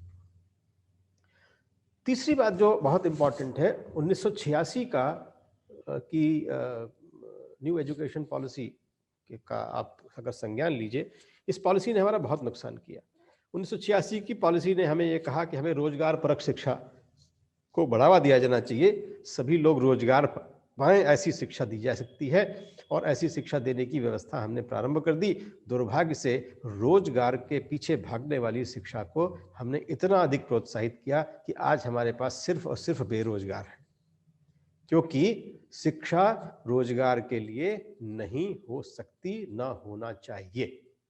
वो एक स्किल हो सकती है जो रोजगार दे सकती है, एजुकेशन आपको रोजगार दे ऐसा संभावना नहीं थी। और उसका नुकसान ये हुआ कि भारत जैसे विशाल देश से हमारे ज्ञान के अनेक क्षेत्र लुप्त हो गए। नए कोई भी विश्वविद्यालय हमें वो क्षेत्र नहीं पढ़ा रहे हैं, बल्कि रोजगार परकता के नाम पर मैनेजमेंट और इंजीनियरिंग कॉलेजेस की एक ऐसी अद्भुत भीड़ खड़ी हुई जो आज बंद होने की कगार पर। शिक्षा स्वावलंबन के लिए होती है, शिक्षा ज्ञान के लिए होती है, रोजगार उसका एक बाई प्रोडक्ट है। वो आएगा या नहीं आएगा उससे आपके स्वावलंबन पर कोई असर नहीं पड़ता। और यदि ज्ञान होगा तो रोजगार आपके पीछे होगा। लेकिन अगर आप रोजगार के लिए शिक्षा प्राप्त किए हैं तो या तो आपके पास रोजगार होगा, या ऐसी विपन्न स्थिति में आप देख सकते हैं, ऐसी संक्रमण की स्थिति में रोजगार सिर्फ समाप्त हुए हैं, नए जनरेट नहीं हो रहे। लेकिन भारत ज्ञान का केंद्र था, इसलिए उससे अवसर ढूंढते हुए, उन आपदाओं को भी अवसर में कन्वर्ट करते हुए मैंने बहुत सारे काम करने की प्रयास किए हैं, और यही आह्वान भी है। चौथा पॉइंट जो है इंफ्रास्ट्रक्चर है। इंफ्रास्ट्रक्चर को विकसित करने का एक बहुत बड़ा अवसर भारत को मिला है। हम इंफ्रास्ट्रक्चर में कमजोर थे, कमजोर हैं, और यदि हम अपने देश के लिए ही सक्षम इंफ्रास्ट्रक्चर इस पीरियड में डेवलप कर लेते हैं तो न केवल हम रोजगार के अवसर पैदा करेंगे बल्कि भविष्य में उनके आर्थिक अवसरों को भी कन्वर्ट किया जा सकेगा।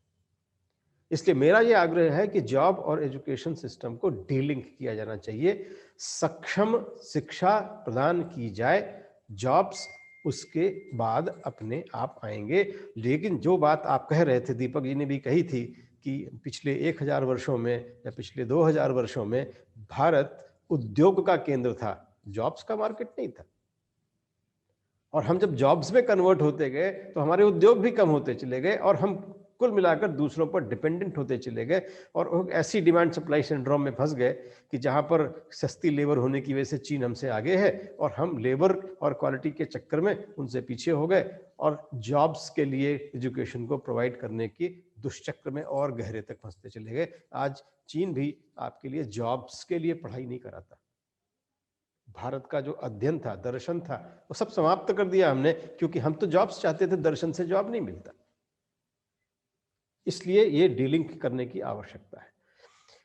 एक और प्रोसेस जो हमने बहुत बड़ी गलती की थी, ध्यान रहे कि जब हमने एग्रीकल्चर सेक्टर में रिफॉर्म्स शुरू किए थे जिनके रिफॉर्म्स के नाम पर शुरू किए थे, शुरुआत में एकदम किए थे जब हमने एपीएमसी सिस्टम को इंट्रोड्यूस किया था, और उसमें हमने औपचारिक रूप से मिडलमैन की व्यवस्था की थी, और आज मिडलमैन के शोषण की वजह से ही हमें एपीएमसी सिस्टम को समाप्त करना पड़ रहा है।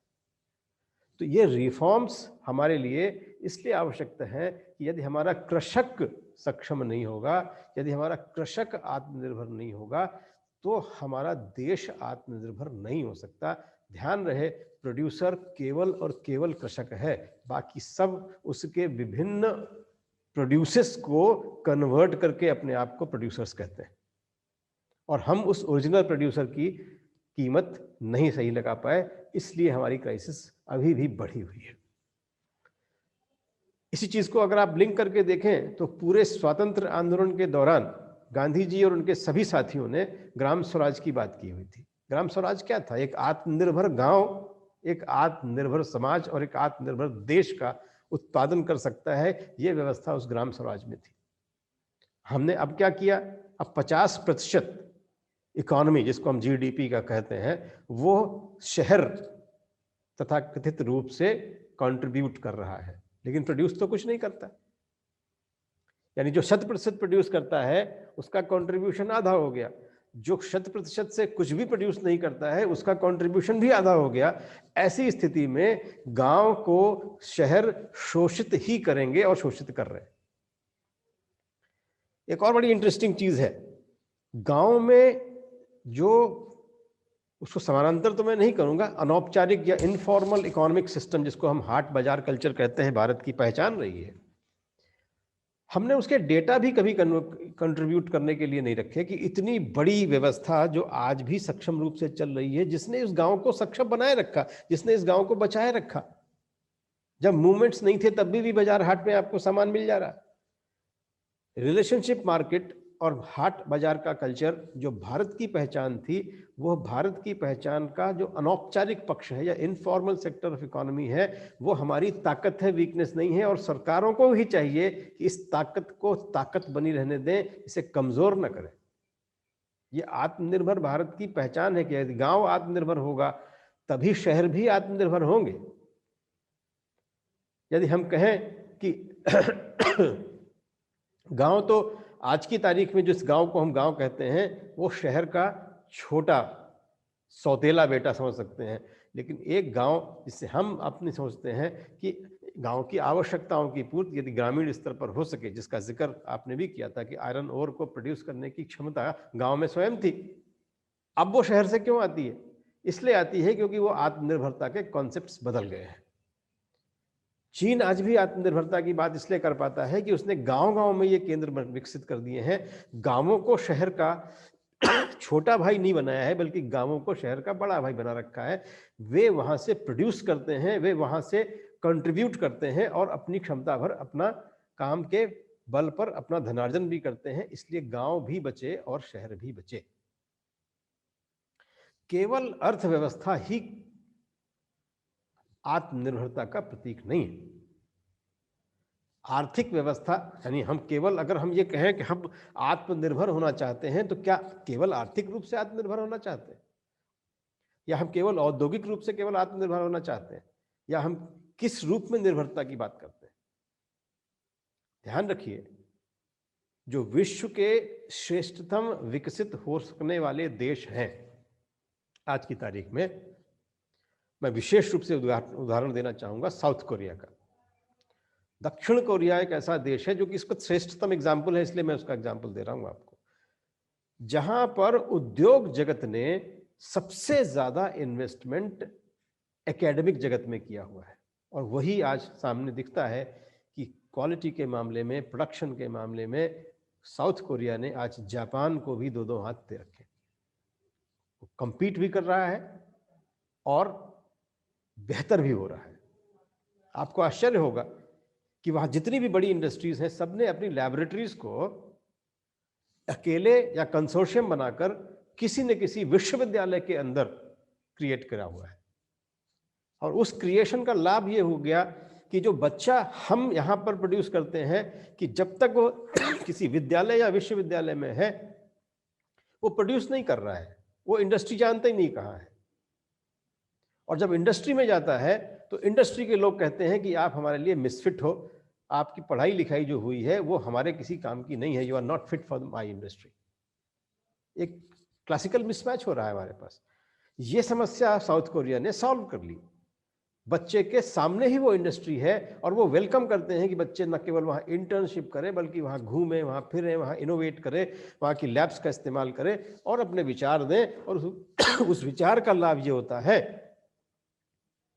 कि वहाँ का प्रोडक्शन न केवल क्वालिटी कॉन्शियस है बल्कि वो सस्ता भी है। ऐसी दशा में भारत को अपने लिए एक दृष्टि बनानी पड़ेगी और एक दृष्टि ये बनानी पड़ेगी कि हम अगर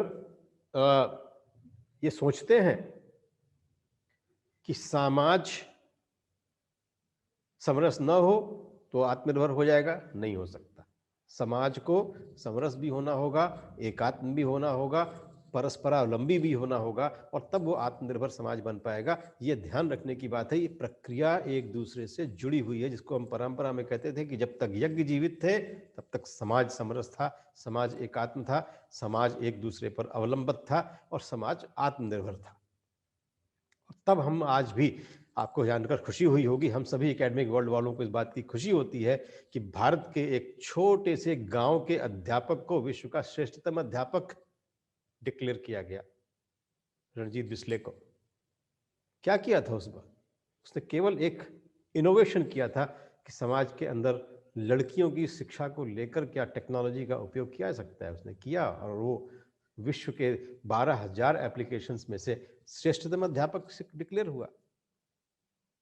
तो यदि हम, जिसको कहते हैं कि हम एक रणजीत बिस्ले बना सकें, एक तीर्थ ग्राम बना सकें जिसे नानाजी देशमुख ने जैसे डेवलप किया था, और अगर हम ये नहीं बना पाएंगे तो हम एक विखंडित परिवार को भी जन्म देंगे, हिंसा को जन्म देंगे, उपद्रवों को जन्म देंगे, सामाजिक असुरक्षा को जन्म देंगे और हम पश्चिमी देशों की तरह एक विचित्र सा विघटित समाज बना पाएंगे और वो समाज आत्मनिर्भर नहीं हो सकता है। इसलिए आत्मनिर्भरता की सामाजिक पक्षों को भी उतना ही ध्यान से देखना होगा।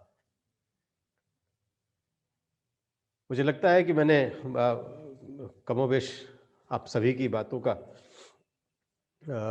समावेश करने का प्रयास किया है और इस आत्मनिर्भरता के लिए शिक्षा जगत और उद्योग जगत दोनों को साझा प्रयास एक दूसरे के साथ करने होंगे, तभी हम अगली स्टेप तक इसको पहुंचा पाएंगे।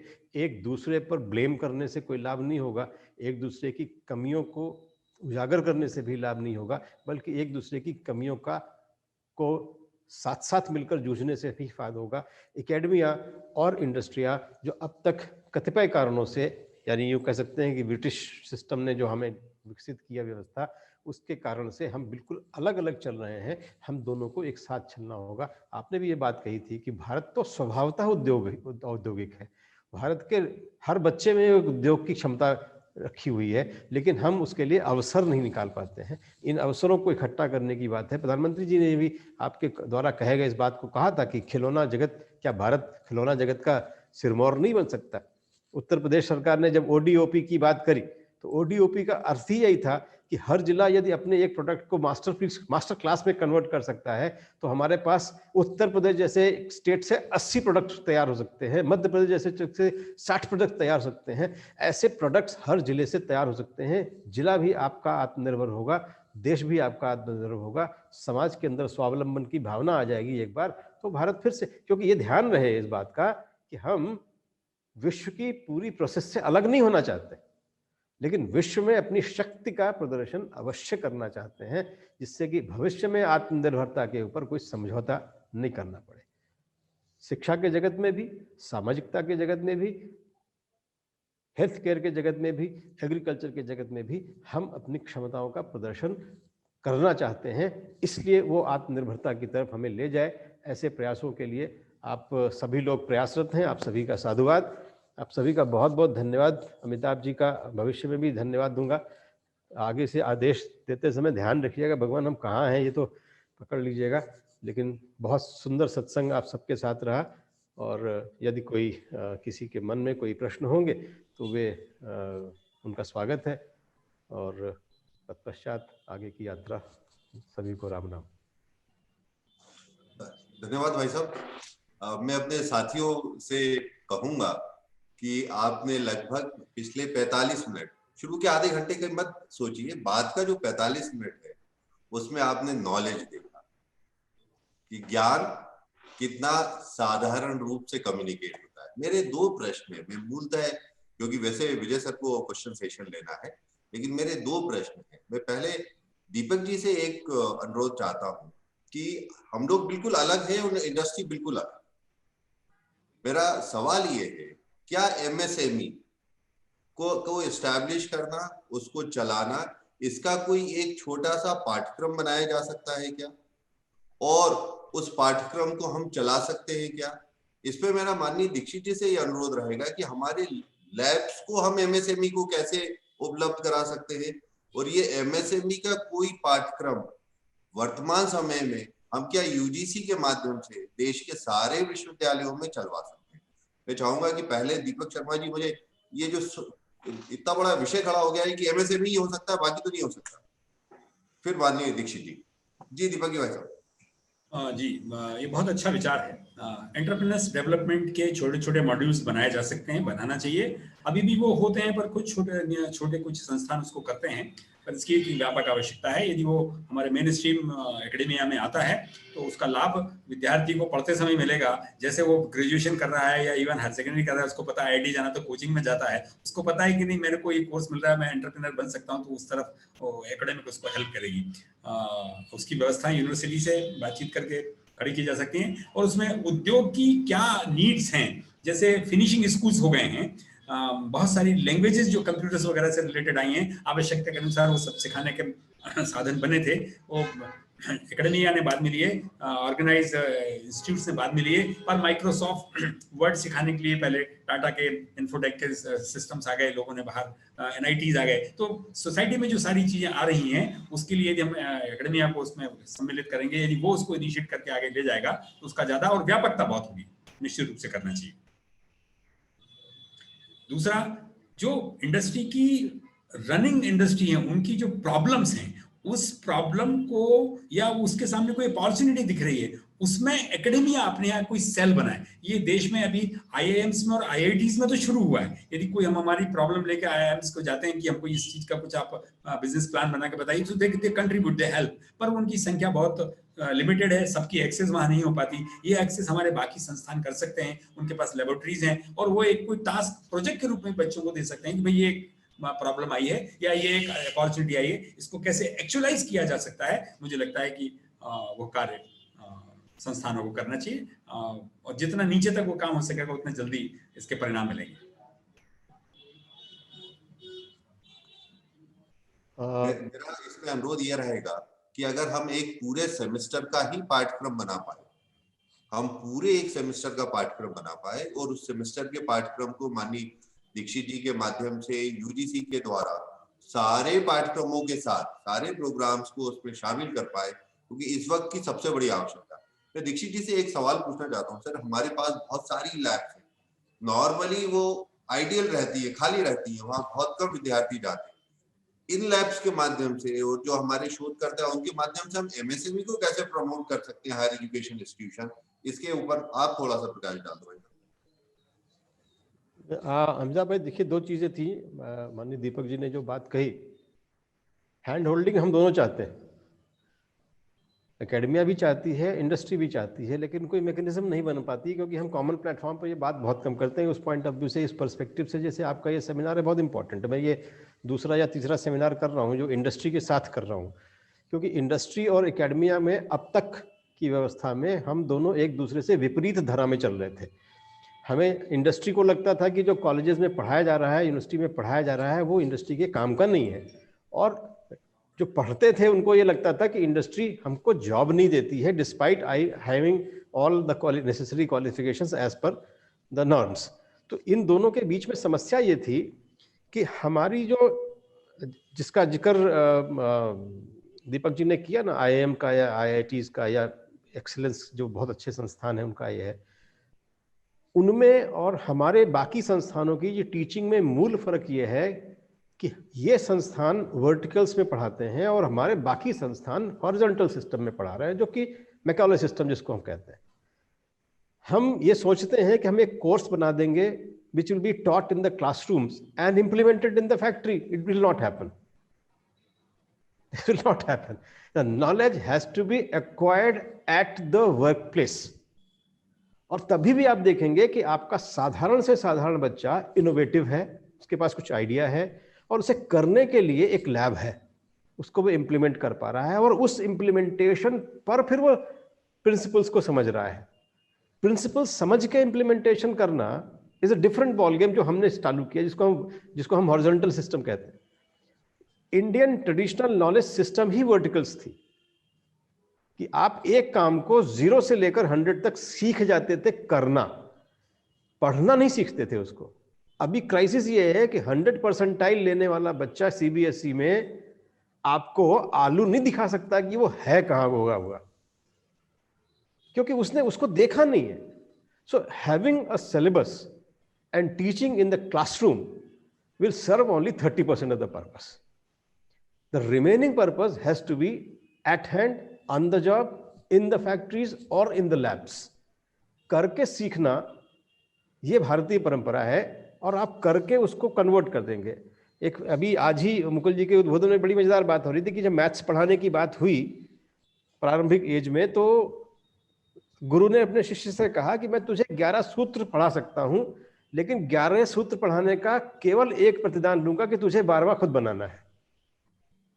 मैं तुझे मैथ्स रटा नहीं रहा, मैं तुझे मैथ्स सिखा रहा हूं कि तू 12वां प्रिंसिपल खुद बनाएगा, वो प्रमेय बनाकर दिखाएगा तब तो पढ़ाऊंगा, वरना मैं 11 भी नहीं पढ़ाऊंगा। भारत में पहाड़े नहीं पढ़े जाते थे, भारत की पहाड़ों पढ़ने की परंपरा भारतीय नहीं है, ये हमने अडॉप्ट की कहीं से। और आज हमारे पहाड़े हमें गवर्न कर रहे हैं, क्योंकि अगर पहाड़े नहीं आते होंगे तो क्लास के बाहर खड़ा कर देते होंगे। अमिताभ भाई भी खड़े हो चुके हैं, हम भी खड़े हो चुके हैं बाहर की पहाड़े रटने। क्यों रटने, ये नहीं किसी को बताया कि पहाड़े क्यों रटने हैं, जबकि हम उसे जोड़ सकते हैं। जब हम उसे जोड़ सकते थे तो हम उसे गुणा क्यों कर रहे थे, ये किसी ने नहीं बताया। भारतीय गणित में गुणा था ही नहीं, भारतीय गणित में केवल योग है, लेकिन हमने ये सब किया।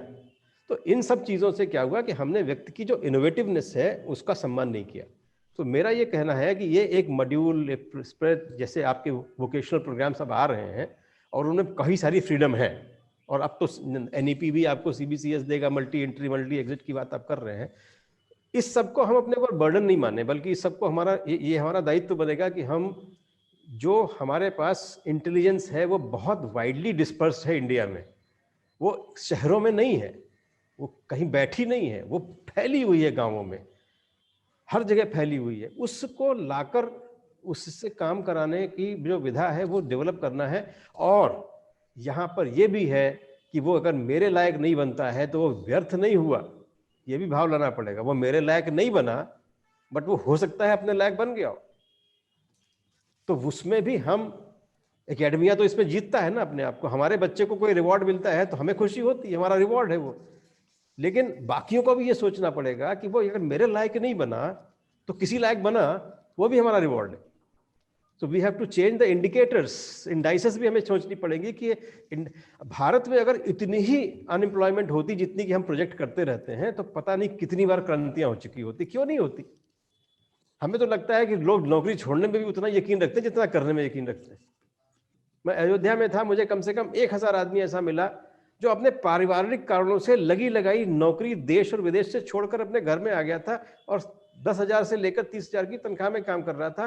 But he was not frustrated, he said कि सर परिवार के प्रति भी तो कोई जिम्मेदारी है, मैं वो जिम्मेदारी निभाने आ गया। मुझे लगता है कि मैं ज्यादा खुश हूं क्योंकि मेरे पिता खुश है, मेरी माँ खुश है। अब हम कहें कि नहीं साहब ये $1 a day से नीचे है, therefore he is a BPL, so let it be. So our indicators have to change, our social indicators have to change, understand, plus verticals have to be revived. जो गुरुकुल सिस्टम में हम प्रयास कर रहे हैं, आज ही हम लोगों ने इस बात को तय किया है कि 80 गुरुकुल हमें 40 के करीब हो चुके हैं, 40 गुरुकुल और प्रारंभ करने हैं। उनकी मेथोडोलॉजी पर, उनकी पेडागोजी पर हम इसलिए काम करना चाहते हैं कि वहां से सीधे इंडस्ट्री रेडी बच्चा निकलेगा। इंडस्ट्री रेडी का मतलब he is not afraid of making experimentations and doing work and producing something which he feels is good. ये सारे सेक्टर्स हमने बंद करे हुए हैं, इसलिए हमारी लैब्स आइडल पड़ी हुई हैं, कोई आता नहीं वहाँ पे, और जहाँ जाना चाहता है वहाँ हम जाने नहीं देते. हम दोनों के अंदर मिसमैच है. So this paradigm shift, fortunately, I say fortunately, COVID has given us a lot to think and has given us opportunity कि आपका सारा मैन पावर इस वक्त आपके देश में है, जो जहाँ है वहीं टिका हुआ है और वहीं से कुछ ना कुछ कंट्रीब्यूट करने की लगातार सोच कर रहा है. आप देखिएगा स्टार्टअप्स में जो आपके रजिस्ट्रेशंस हो रहे हैं वो अद्भुत हैं. इसका ये मतलब है कि आदमी लगातार सोच रहा है, लेकिन उसके पास काम नहीं. वो 8 से 8 की नौकरी करता था, उसको समय नहीं था. आज जब वो नौकरी से मुक्त हुआ या उसे हटाया गया तो वो अपने काम कर रहा है और नए तरीके से उसको कंट्रीब्यूट करने की कोशिश कर रहा है. एंड देयरफॉर मेरे हिसाब से तो ये जो हैंड होल्डिंग का जो कॉन्सेप्ट है उसको आप स्टार्ट कीजिए. आपके पास एक बहुत अच्छी अपॉर्चुनिटी है कि इंडस्ट्री और एकेडमी वर्ल्ड एक दूसरे का हाथ साध कर चलें और दोनों लोग इस बात को लेकर खुश हुए कि वो तीसरी जगह चला गया. ये नहीं कि वो मेरे यहाँ रहे, ये नहीं कि वो आपके यहाँ रहे, वो हो सकता है वो तीसरी जगह कहीं चला गया. हमको इस बात की खुशी होनी चाहिए कि we have created a man power which is happy anyway and producing, contributing. That's it. Amitabh ji, इसमें एक छोटा सा उदाहरण है कि 2010 में ऐसी कुछ एक अपॉर्चुनिटी मिली कि मध्य प्रदेश में ये जो IITIs हैं इनके साथ इंडस्ट्री को जो जुड़ने की कुछ बातचीत हुई और ये बना कि एक मैनेजमेंट कमेटी IITIs की बन जाए और उसको जो उसका चेयरमैन हो वो कोई उद्योग वाला हो, वहाँ की एसोसिएशन वाला हो. तो यू विल सरप्राइज कि 2010 में ये नीतिगत निर्णय लेने के बाद 11-12 में जब उसको लागू करा गया तो आज मध्य प्रदेश के सारे IITIs वहाँ की लोकल इंडस्ट्री का कोई ना कोई एक व्यक्ति वहाँ का उसका चेयरमैन है. उसने उन IITIs को न केवल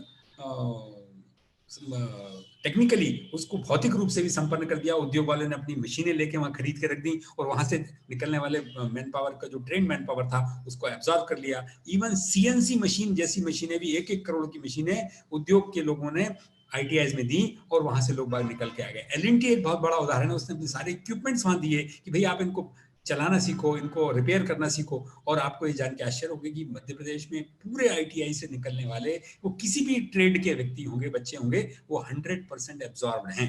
ये एम्प्लॉयमेंट भी यदि उनको जिनको चाहिए है जिस लेवल का वो वहां मिला. मुझे लगता है कि यदि हम ये यूनिवर्सिटी लेवल पर, महाविद्यालय लेवल पर भी इस प्रकार का यदि इंडस्ट्री का टाई अप कर सकेंगे तो उनकी सारी चीजें बढ़ेंगी और उनका इंस्टीट्यूट का लाभ भी इंडस्ट्री को मिलेगा और इंडस्ट्री भी इंस्टीट्यूट से लाभान्वित होगी. तो it is a synergy which both the arms of the society should.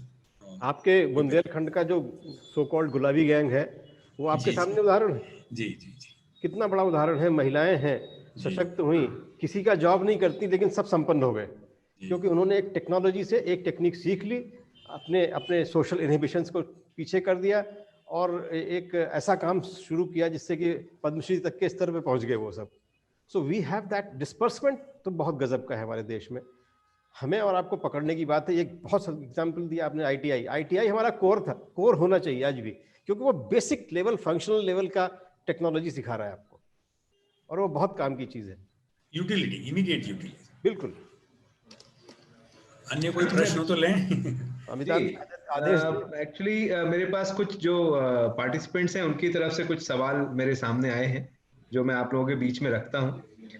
एक तो जैसे अभी इंडस्ट्री एकेडमिया की जो बात हो रही है उस पे एक सजेशन उस पे एक सवाल है कि जो जिस तरह से इंडस्ट्री के नियम में CSR एक मैंडेटरी टर्म है कि आपको CSR करना है फॉर सर्टेन इंडस्ट्री जिनका कि एक टर्नओवर लेवल होगा, तो वैसा एक क्या किया जा सकता है कि एकेडमिक इंडस्ट्री से, एकेडमिक फील्ड से कोई व्यक्ति उनके यहाँ इंडक्ट हो, मतलब जैसे इंडस्ट्री एकेडमिया में इंडस्ट्री का एक व्यक्ति एकेडमिक फील्ड में आके और हमें सिलेबस के बारे में बोर्ड ऑफ स्टडीज में एकेडमिक काउंसिल में रहता है, तो एकेडमिक फील्ड से जाके कोई व्यक्ति उनके यहाँ जाए और उनकी चीजें समझ के और फिर अपने यहाँ इम्प्लीमेंटेशन करे, ऐसा कुछ संभावना बन सकती है क्या?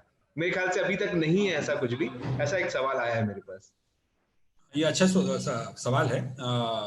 इंडस्ट्री को भी ऐसा करना चाहिए कि वो एकेडमिया से इंटरेक्ट करने का कोई अपने प्रक्रिया बनाए। पर नॉर्मली जब हम एमएसएमई की बात करते हैं उसके पास इतनी समय नहीं होता, उतना मैन पावर वो नहीं होता कि वहाँ डिप्लॉय कर सके। पर इंस्टीट्यूट जिस प्रकार से प्लेसमेंट के लिए अपने यहाँ कुछ एक प्रोविजन करता है, वैसा एक इंडस्ट्री लिंकेज के लिए कुछ व्यक्ति को या कुछ प्रोसेस ऐसी बना ले, वो नियमित रूप से इंडस्ट्री से यदि इंटरेक्ट करेगा, not for the placement, for the general purposes, तो वो यूजफुल होगा एंड धीरे धीरे वो आगे बढ़ जाएगा। और जहां तक सीएसआर का संबंध है, वो लार्ज स्केल इंडस्ट्री पर ही लागू हो पाता है और उसका एक अलग प्रकार का डिफाइंड पर्पस होता जा रहा है देश में। परंतु यदि एकेडमिया इंस्टीट्यूशन जो है वो कोई ऐसी रचना बना सकेंगे जिसमें वो इंडस्ट्री से उनकी आवश्यकताओं की बात करेंगे, उनके रिक्वायरमेंट्स की बात करेंगे और उनको अपनी चीजें ऑफर कर सकेंगे, तो उसका लाभ निश्चित रूप से मिलेगा। जी। दूसरा एक सवाल और एक हमारे पार्टिसिपेंट ने पूछा है, जैसे हमने आत्मनिर्भरता की बात करी, बहुत सारे क्षेत्रों की बात करी, जिसमें एमएसएमई भी है वगैरह भी है, और हम लेकिन एक हमारी सांस्कृतिक आत्मनिर्भरता है, आर्ट्स एंड कल्चर की आत्मनिर्भरता थी जो एक समय में थी। आज हम लोग डिपेंडेंट हैं, वेस्टर्न कल्चर्स पे चले गए हैं, उसको हम लोग उसको आत्मसात कर रहे हैं और अपने कल्चर को भूलते जा रहे हैं। तो उसकी आत्मनिर्भरता पे कुछ किया जाना आवश्यक है, वो कैसे होगा और कौन इनिशिएट करेगा, ये थोड़ा एक सवाल है जो कि आज की डेट में बहुत ही इंपॉर्टेंट है, क्योंकि हम जब देख रहे हैं हमारे घर के बच्चे हमारी संस्कृति, जो हमारी जो विरासत है और जो इतना एक परिपूर्ण संस्कृति हमारे पास थी, जिसमें हम अपने आप को बहुत गौरवान्वित मानते थे, लेकिन अब जो स्थिति बन रही है वो बहुत विपरीत है, जिसमें कि हम वेस्टर्नाइज्ड कल्चर को हम ज्यादा अहमियत देते हैं। और मतलब उसमें बहुत सारे एग्जाम्पल्स हम सबके सामने, हम भी उसमें कुछ हद तक शामिल हैं। तो इसको कैसे चेंज किया जाएगा या कौन इनिशिएट करेगा? माननीय प्रधानमंत्री जरूर हमेशा बोलते हैं, लेकिन उसका भी एक प्लेटफॉर्म, एक प्रोफार्मा, एक परिदृश्य निर्मित होना चाहिए, ऐसा हमारे साथी पार्टिसिपेंट्स को लगता है। इस पे कुछ प्रकाश डालें सर। आप दोनों लोगों से सवाल है एक्चुअली। मुझे लगता है कि इतना निराश होने की आवश्यकता नहीं है। दीपक भाई साहब भी प्रज्ञा प्रवाह से लगे हुए हैं और अमिताभ जी भी भारतीय शिक्षण मंडल से लगे हुए हैं और मैं भी शिक्षण मंडल से लगा हुआ हूँ। और पिछले 20 वर्षों में आपने इस नरेटिव को बदलते हुए स्वयं भी देखा होगा। ये आसान काम नहीं होते। जी बिल्कुल देखा। शिक्षा व्यवस्था, सोच दोनों को तोड़ नष्ट भ्रष्ट कर दिया गया हो, वहाँ पर वापस अपने आप में आत्मसम्मान को प्राप्त करना, स्वाभिमान को प्राप्त करना आसान नहीं था। और दूसरी सरकारें भी विपरीत आती रहीं, जो आत्मसम्मान का ही समझौता करती रहीं। हम जब आईएमएफ और वर्ल्ड बैंक के सामने भीख का कटोरा लेकर खड़े हुए थे तो आत्मसम्मान बेच के ही आए थे, और बहुत पुरानी बात तो नहीं है, ये 1990 के दशक की बात है। तो जब आप वहां से निकलते हैं और आप ये देखें कि पिछले 20 वर्षों में इस नैरेटिव को बदलने के लिए कितने प्रयास किए गए हैं और हर सेक्टर में किए गए हैं। एनईपी 2.5 वर्षों की अथक मेहनत का नतीजा है। और आपने देखा होगा कि एनईपी को जिस प्रकार विकसित किया गया, जिस प्रकार कंसल्टेशंस किए गए, जिस प्रकार आपत्तियां मांगी गई और जिस प्रकार उसको इम्प्लीमेंट करने की तैयारियां की गई, ये छोटा मोटा काम नहीं था। अब दीपक भाई जानते हैं कि नॉर्थ ईस्ट में भाजपा की सरकार बनेगी, ये सोचना भी संभव नहीं था 40 वर्ष पहले या 30 वर्ष पहले। बिल्कुल सही, असंभव बात मानी जाती थी। थोड़े दिन बाद आप बंगाल के लिए भी यही कहेंगे। और त्रिपुरा में कभी कम्युनिस्ट शासन खत्म होगा, ये स्वप्न लगता था। क्यों? क्योंकि नैरेटिव्स नहीं थे हमारे वहां पर। लेकिन 20 वर्ष तक मेहनत की गई, लगातार की गई, जन जन तक की गई। हाँ, ये ध्यान रखने की बात है कि इसको कम से कम प्रचारित किया जाता है, तभी ये इफेक्टिव भी होता है। इसे विद्यालयों तक, इसे समाज तक, इसे परिवार तक, इसे अभिभावकों तक पहुंचाने के जो प्रकल्प किए गए, ये बड़े शांतिपूर्वक किए गए। क्योंकि नैरेटिव चेंज करना वो ड्रम बजाकर नहीं चेंज होते हैं, वे विचार परिवर्तन से होते हैं। और विचार परिवर्तन करने का काम बहुत ही पेनफुल और बहुत ही स्लो प्रोसेस है, जो कि की जा रही है और की गई है। इसलिए एनईपी में जब कह दिया गया कि प्राथमिक शिक्षा मातृभाषा में हो, ये छोटा सा सेंटेंस है, ये क्रांतिकारी सेंटेंस है। मातृभाषा का मतलब ही है मातृ संस्कृति। जिस समय आप 5 वर्ष के बच्चे को 5 वर्ष तक उस बच्चे को मातृभाषा में शिक्षा दे रहे होंगे, तो उसके सारे के सारे सांस्कृतिक गुण भी आप उसके साथ बाय डिफॉल्ट दे रहे होंगे। और मातृभाषा का शब्द इस्तेमाल किया गया। पहले वाले हिंदी अंग्रेजी में झगड़ा करा देते थे, हिंदी अनाउंस कर देते थे, फिर पूरे देश में झगड़ा होता था। तो न हिंदी होती थी, न मातृभाषा होती थी, और बल्कि झगड़ा और हो जाता था, और अंग्रेजी और पावरफुल होती गई।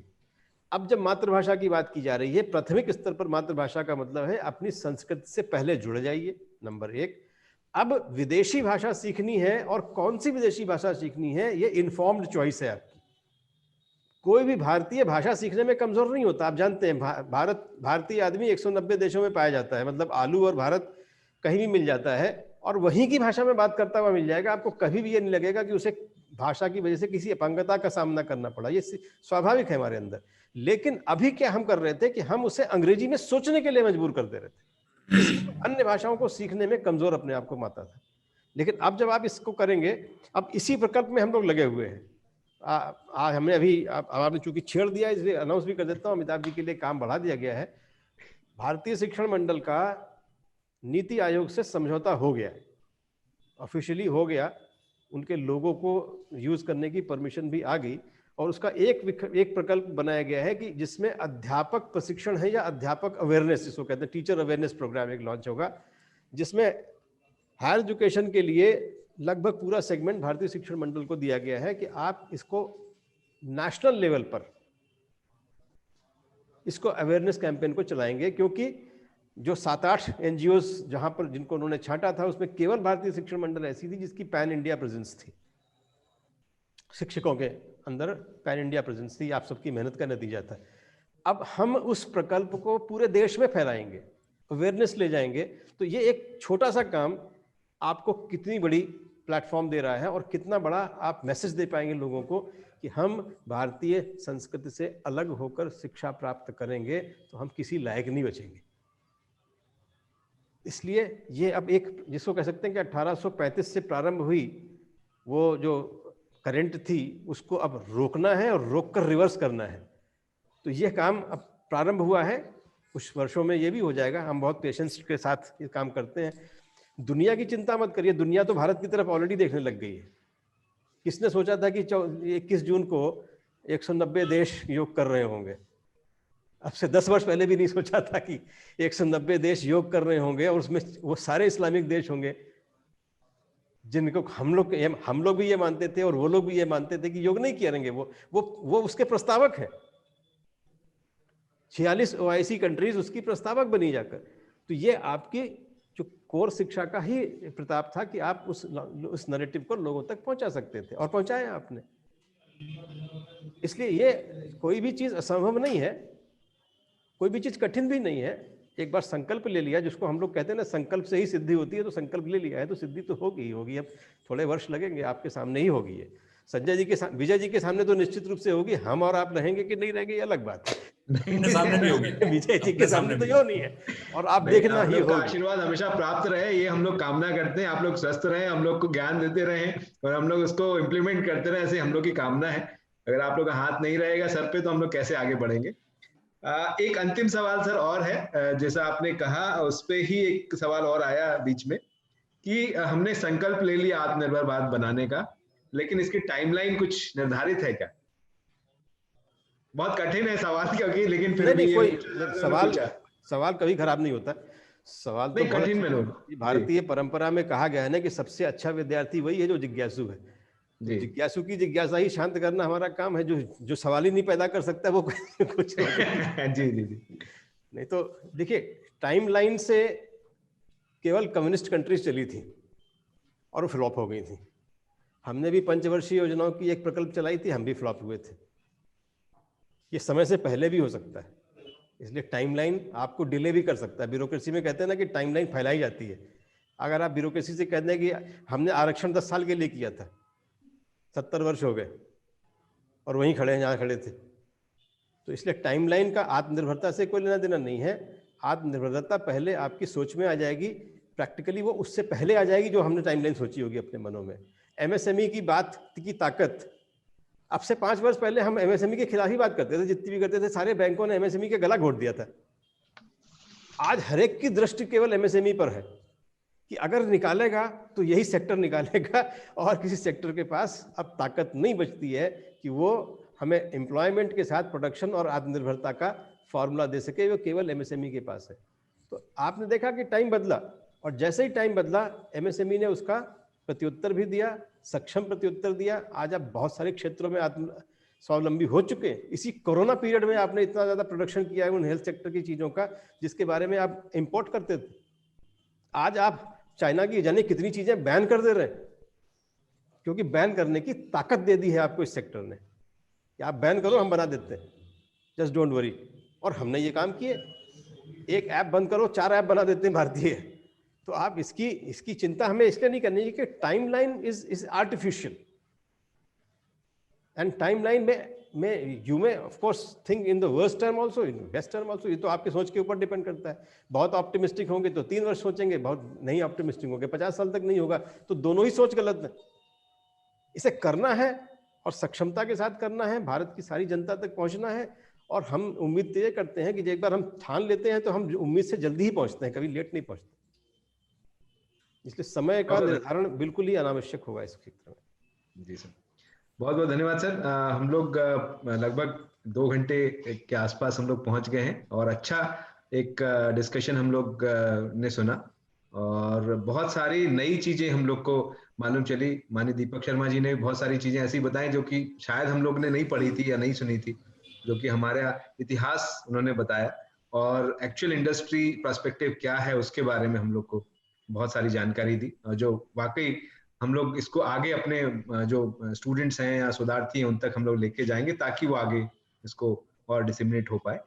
माननीय दीपक शर्मा जी ने भी बहुत मतलब माननीय मनोज दीक्षित जी ने भी बहुत अच्छी चीजें जो हमें बताई, खासकर जो शिक्षा और संस्कृति और जो इम्प्लीमेंटेशन है इस प्रोग्राम का, वो भी बहुत अच्छे से हम लोग को समझ में आया आज की एक्चुअल दिशा और दशा क्या होगी हमारे इस पूरे परिकल्पना की। और मुझे उम्मीद है कि हम लोग इससे जो हमारे साथ जुड़े जो जितने भी साथी हैं वो जरूर इसका लाभ उठाएंगे और जो एक स्टार्टअप की बात हम लोग लगातार कर रहे हैं ताकि हम लोग एम्प्लॉयर बन सके ना कि एम्प्लॉय बन पाए, ऐसी एक जो बात आपने रखी वो वाकई बहुत अच्छी थी और मुझे लगता है कि सब लोग आत्मसात करेंगे और कोशिश करेंगे कि हम लोग आत्मनिर्भर भारत की तरफ आगे बढ़ पाएं और जल्दी कर पाएं, क्योंकि आज का डेट आज के समय में बहुत सब लोग बहुत जल्दी में रहते हैं। और जो टाइमलाइन का जो सवाल जिस छात्र ने पूछा मैं उसको भी ये बताना चाहूंगा कि हम लोग वाकई जल्दी में हैं और चूंकि जल्दी है इसलिए हम लोग पूछते हैं कि कितना टाइमलाइन होगा और हम कितनी जल्दी हम आगे बढ़ पाएंगे, कितनी जल्दी हम सेटअप कर पाएंगे। तो मुझे लगता है कि ये भी बहुत जरूरी है इस काम के लिए कि हम कब तक इसको पूर्ण कर पाए। मैं पुनः आप सभी महानुभावों का बहुत बहुत धन्यवाद देता हूँ, माननीय मनोज दीक्षित जी का, माननीय दीपक शर्मा जी का, माननीय अमिताभ सक्सेना जी का और पूरे शिक्षा जगत के लोग जो हमारे साथ जुड़े हुए हैं। और मैं अपनी टीम का भी बहुत धन्यवाद देता हूँ जो जिन्होंने इसको ऑर्गेनाइज किया। नाइश ने बहुत अच्छे से कंडक्ट किया इस कार्यक्रम को, साथ में जो हमारा इनोवेशन काउंसिल है उसकी मदद से हम लोग ये कर रहे हैं और वो अपने नोट्स ले लिए होंगे उनने इसके बारे में, फर्दर अपने स्टूडेंट्स को इसकी पूरी जानकारी दी जाएगी। ये रिकॉर्डिंग भी है, उनको भी हम लोग सुना सकते हैं बीच बीच में जब भी हमें लगेगा कि कुछ मोटिवेशन उन बच्चों को चाहिए तो जरूर ये सारे वीडियोस हम लोग उसको प्ले करेंगे। पुनः इस उम्मीद के साथ कि हम लोग फिर एक नए विचार के साथ और नए किसी टॉपिक पे हम लोग जरूर आप लोग से समय चाहेंगे। आज जैसा आपने मनोज सर ने कहा कि अमिताभ सर ने बहुत जल्दी करी और जबरदस्ती करी कि वो उन्हें ध्यान नहीं दिया समय का, हम लोग पहले से आपसे निर्धारित कर लेंगे समय और फिर उसके बाद हम लोग कार्यक्रम तय करेंगे। हम लोग को बहुत अच्छा लगा सर। हम लोग उम्मीद करते हैं कि जब पोस्ट कोरोना जब भी आपके पास समय हो, भोपाल प्रवास पे हो, तो जरूर हम लोग को विश्वविद्यालय में एक बार आए। हम लोग को बहुत अच्छा लगेगा, हमारे छात्रों को बहुत अच्छा लगेगा। आप सभी को पुनः धन्यवाद, प्रणाम, नमस्कार। Thank you so much, sir. I'm really grateful and very much thankful to our respected speakers for giving their valuable time and insights on our towards program on Atmanirbhar Bharat Paridrishya and Sambhavnaएं. Thank you so much, sir. Thank you so much. And I also thank all of the participants who were there, all the deans, HODs, and IIC members. Thank you so much for being here. Thank you so much. धन्यवाद भाई साहब, धन्यवाद भाई साहब, नमस्कार नमस्कार नमस्कार। Raman sir leave करें।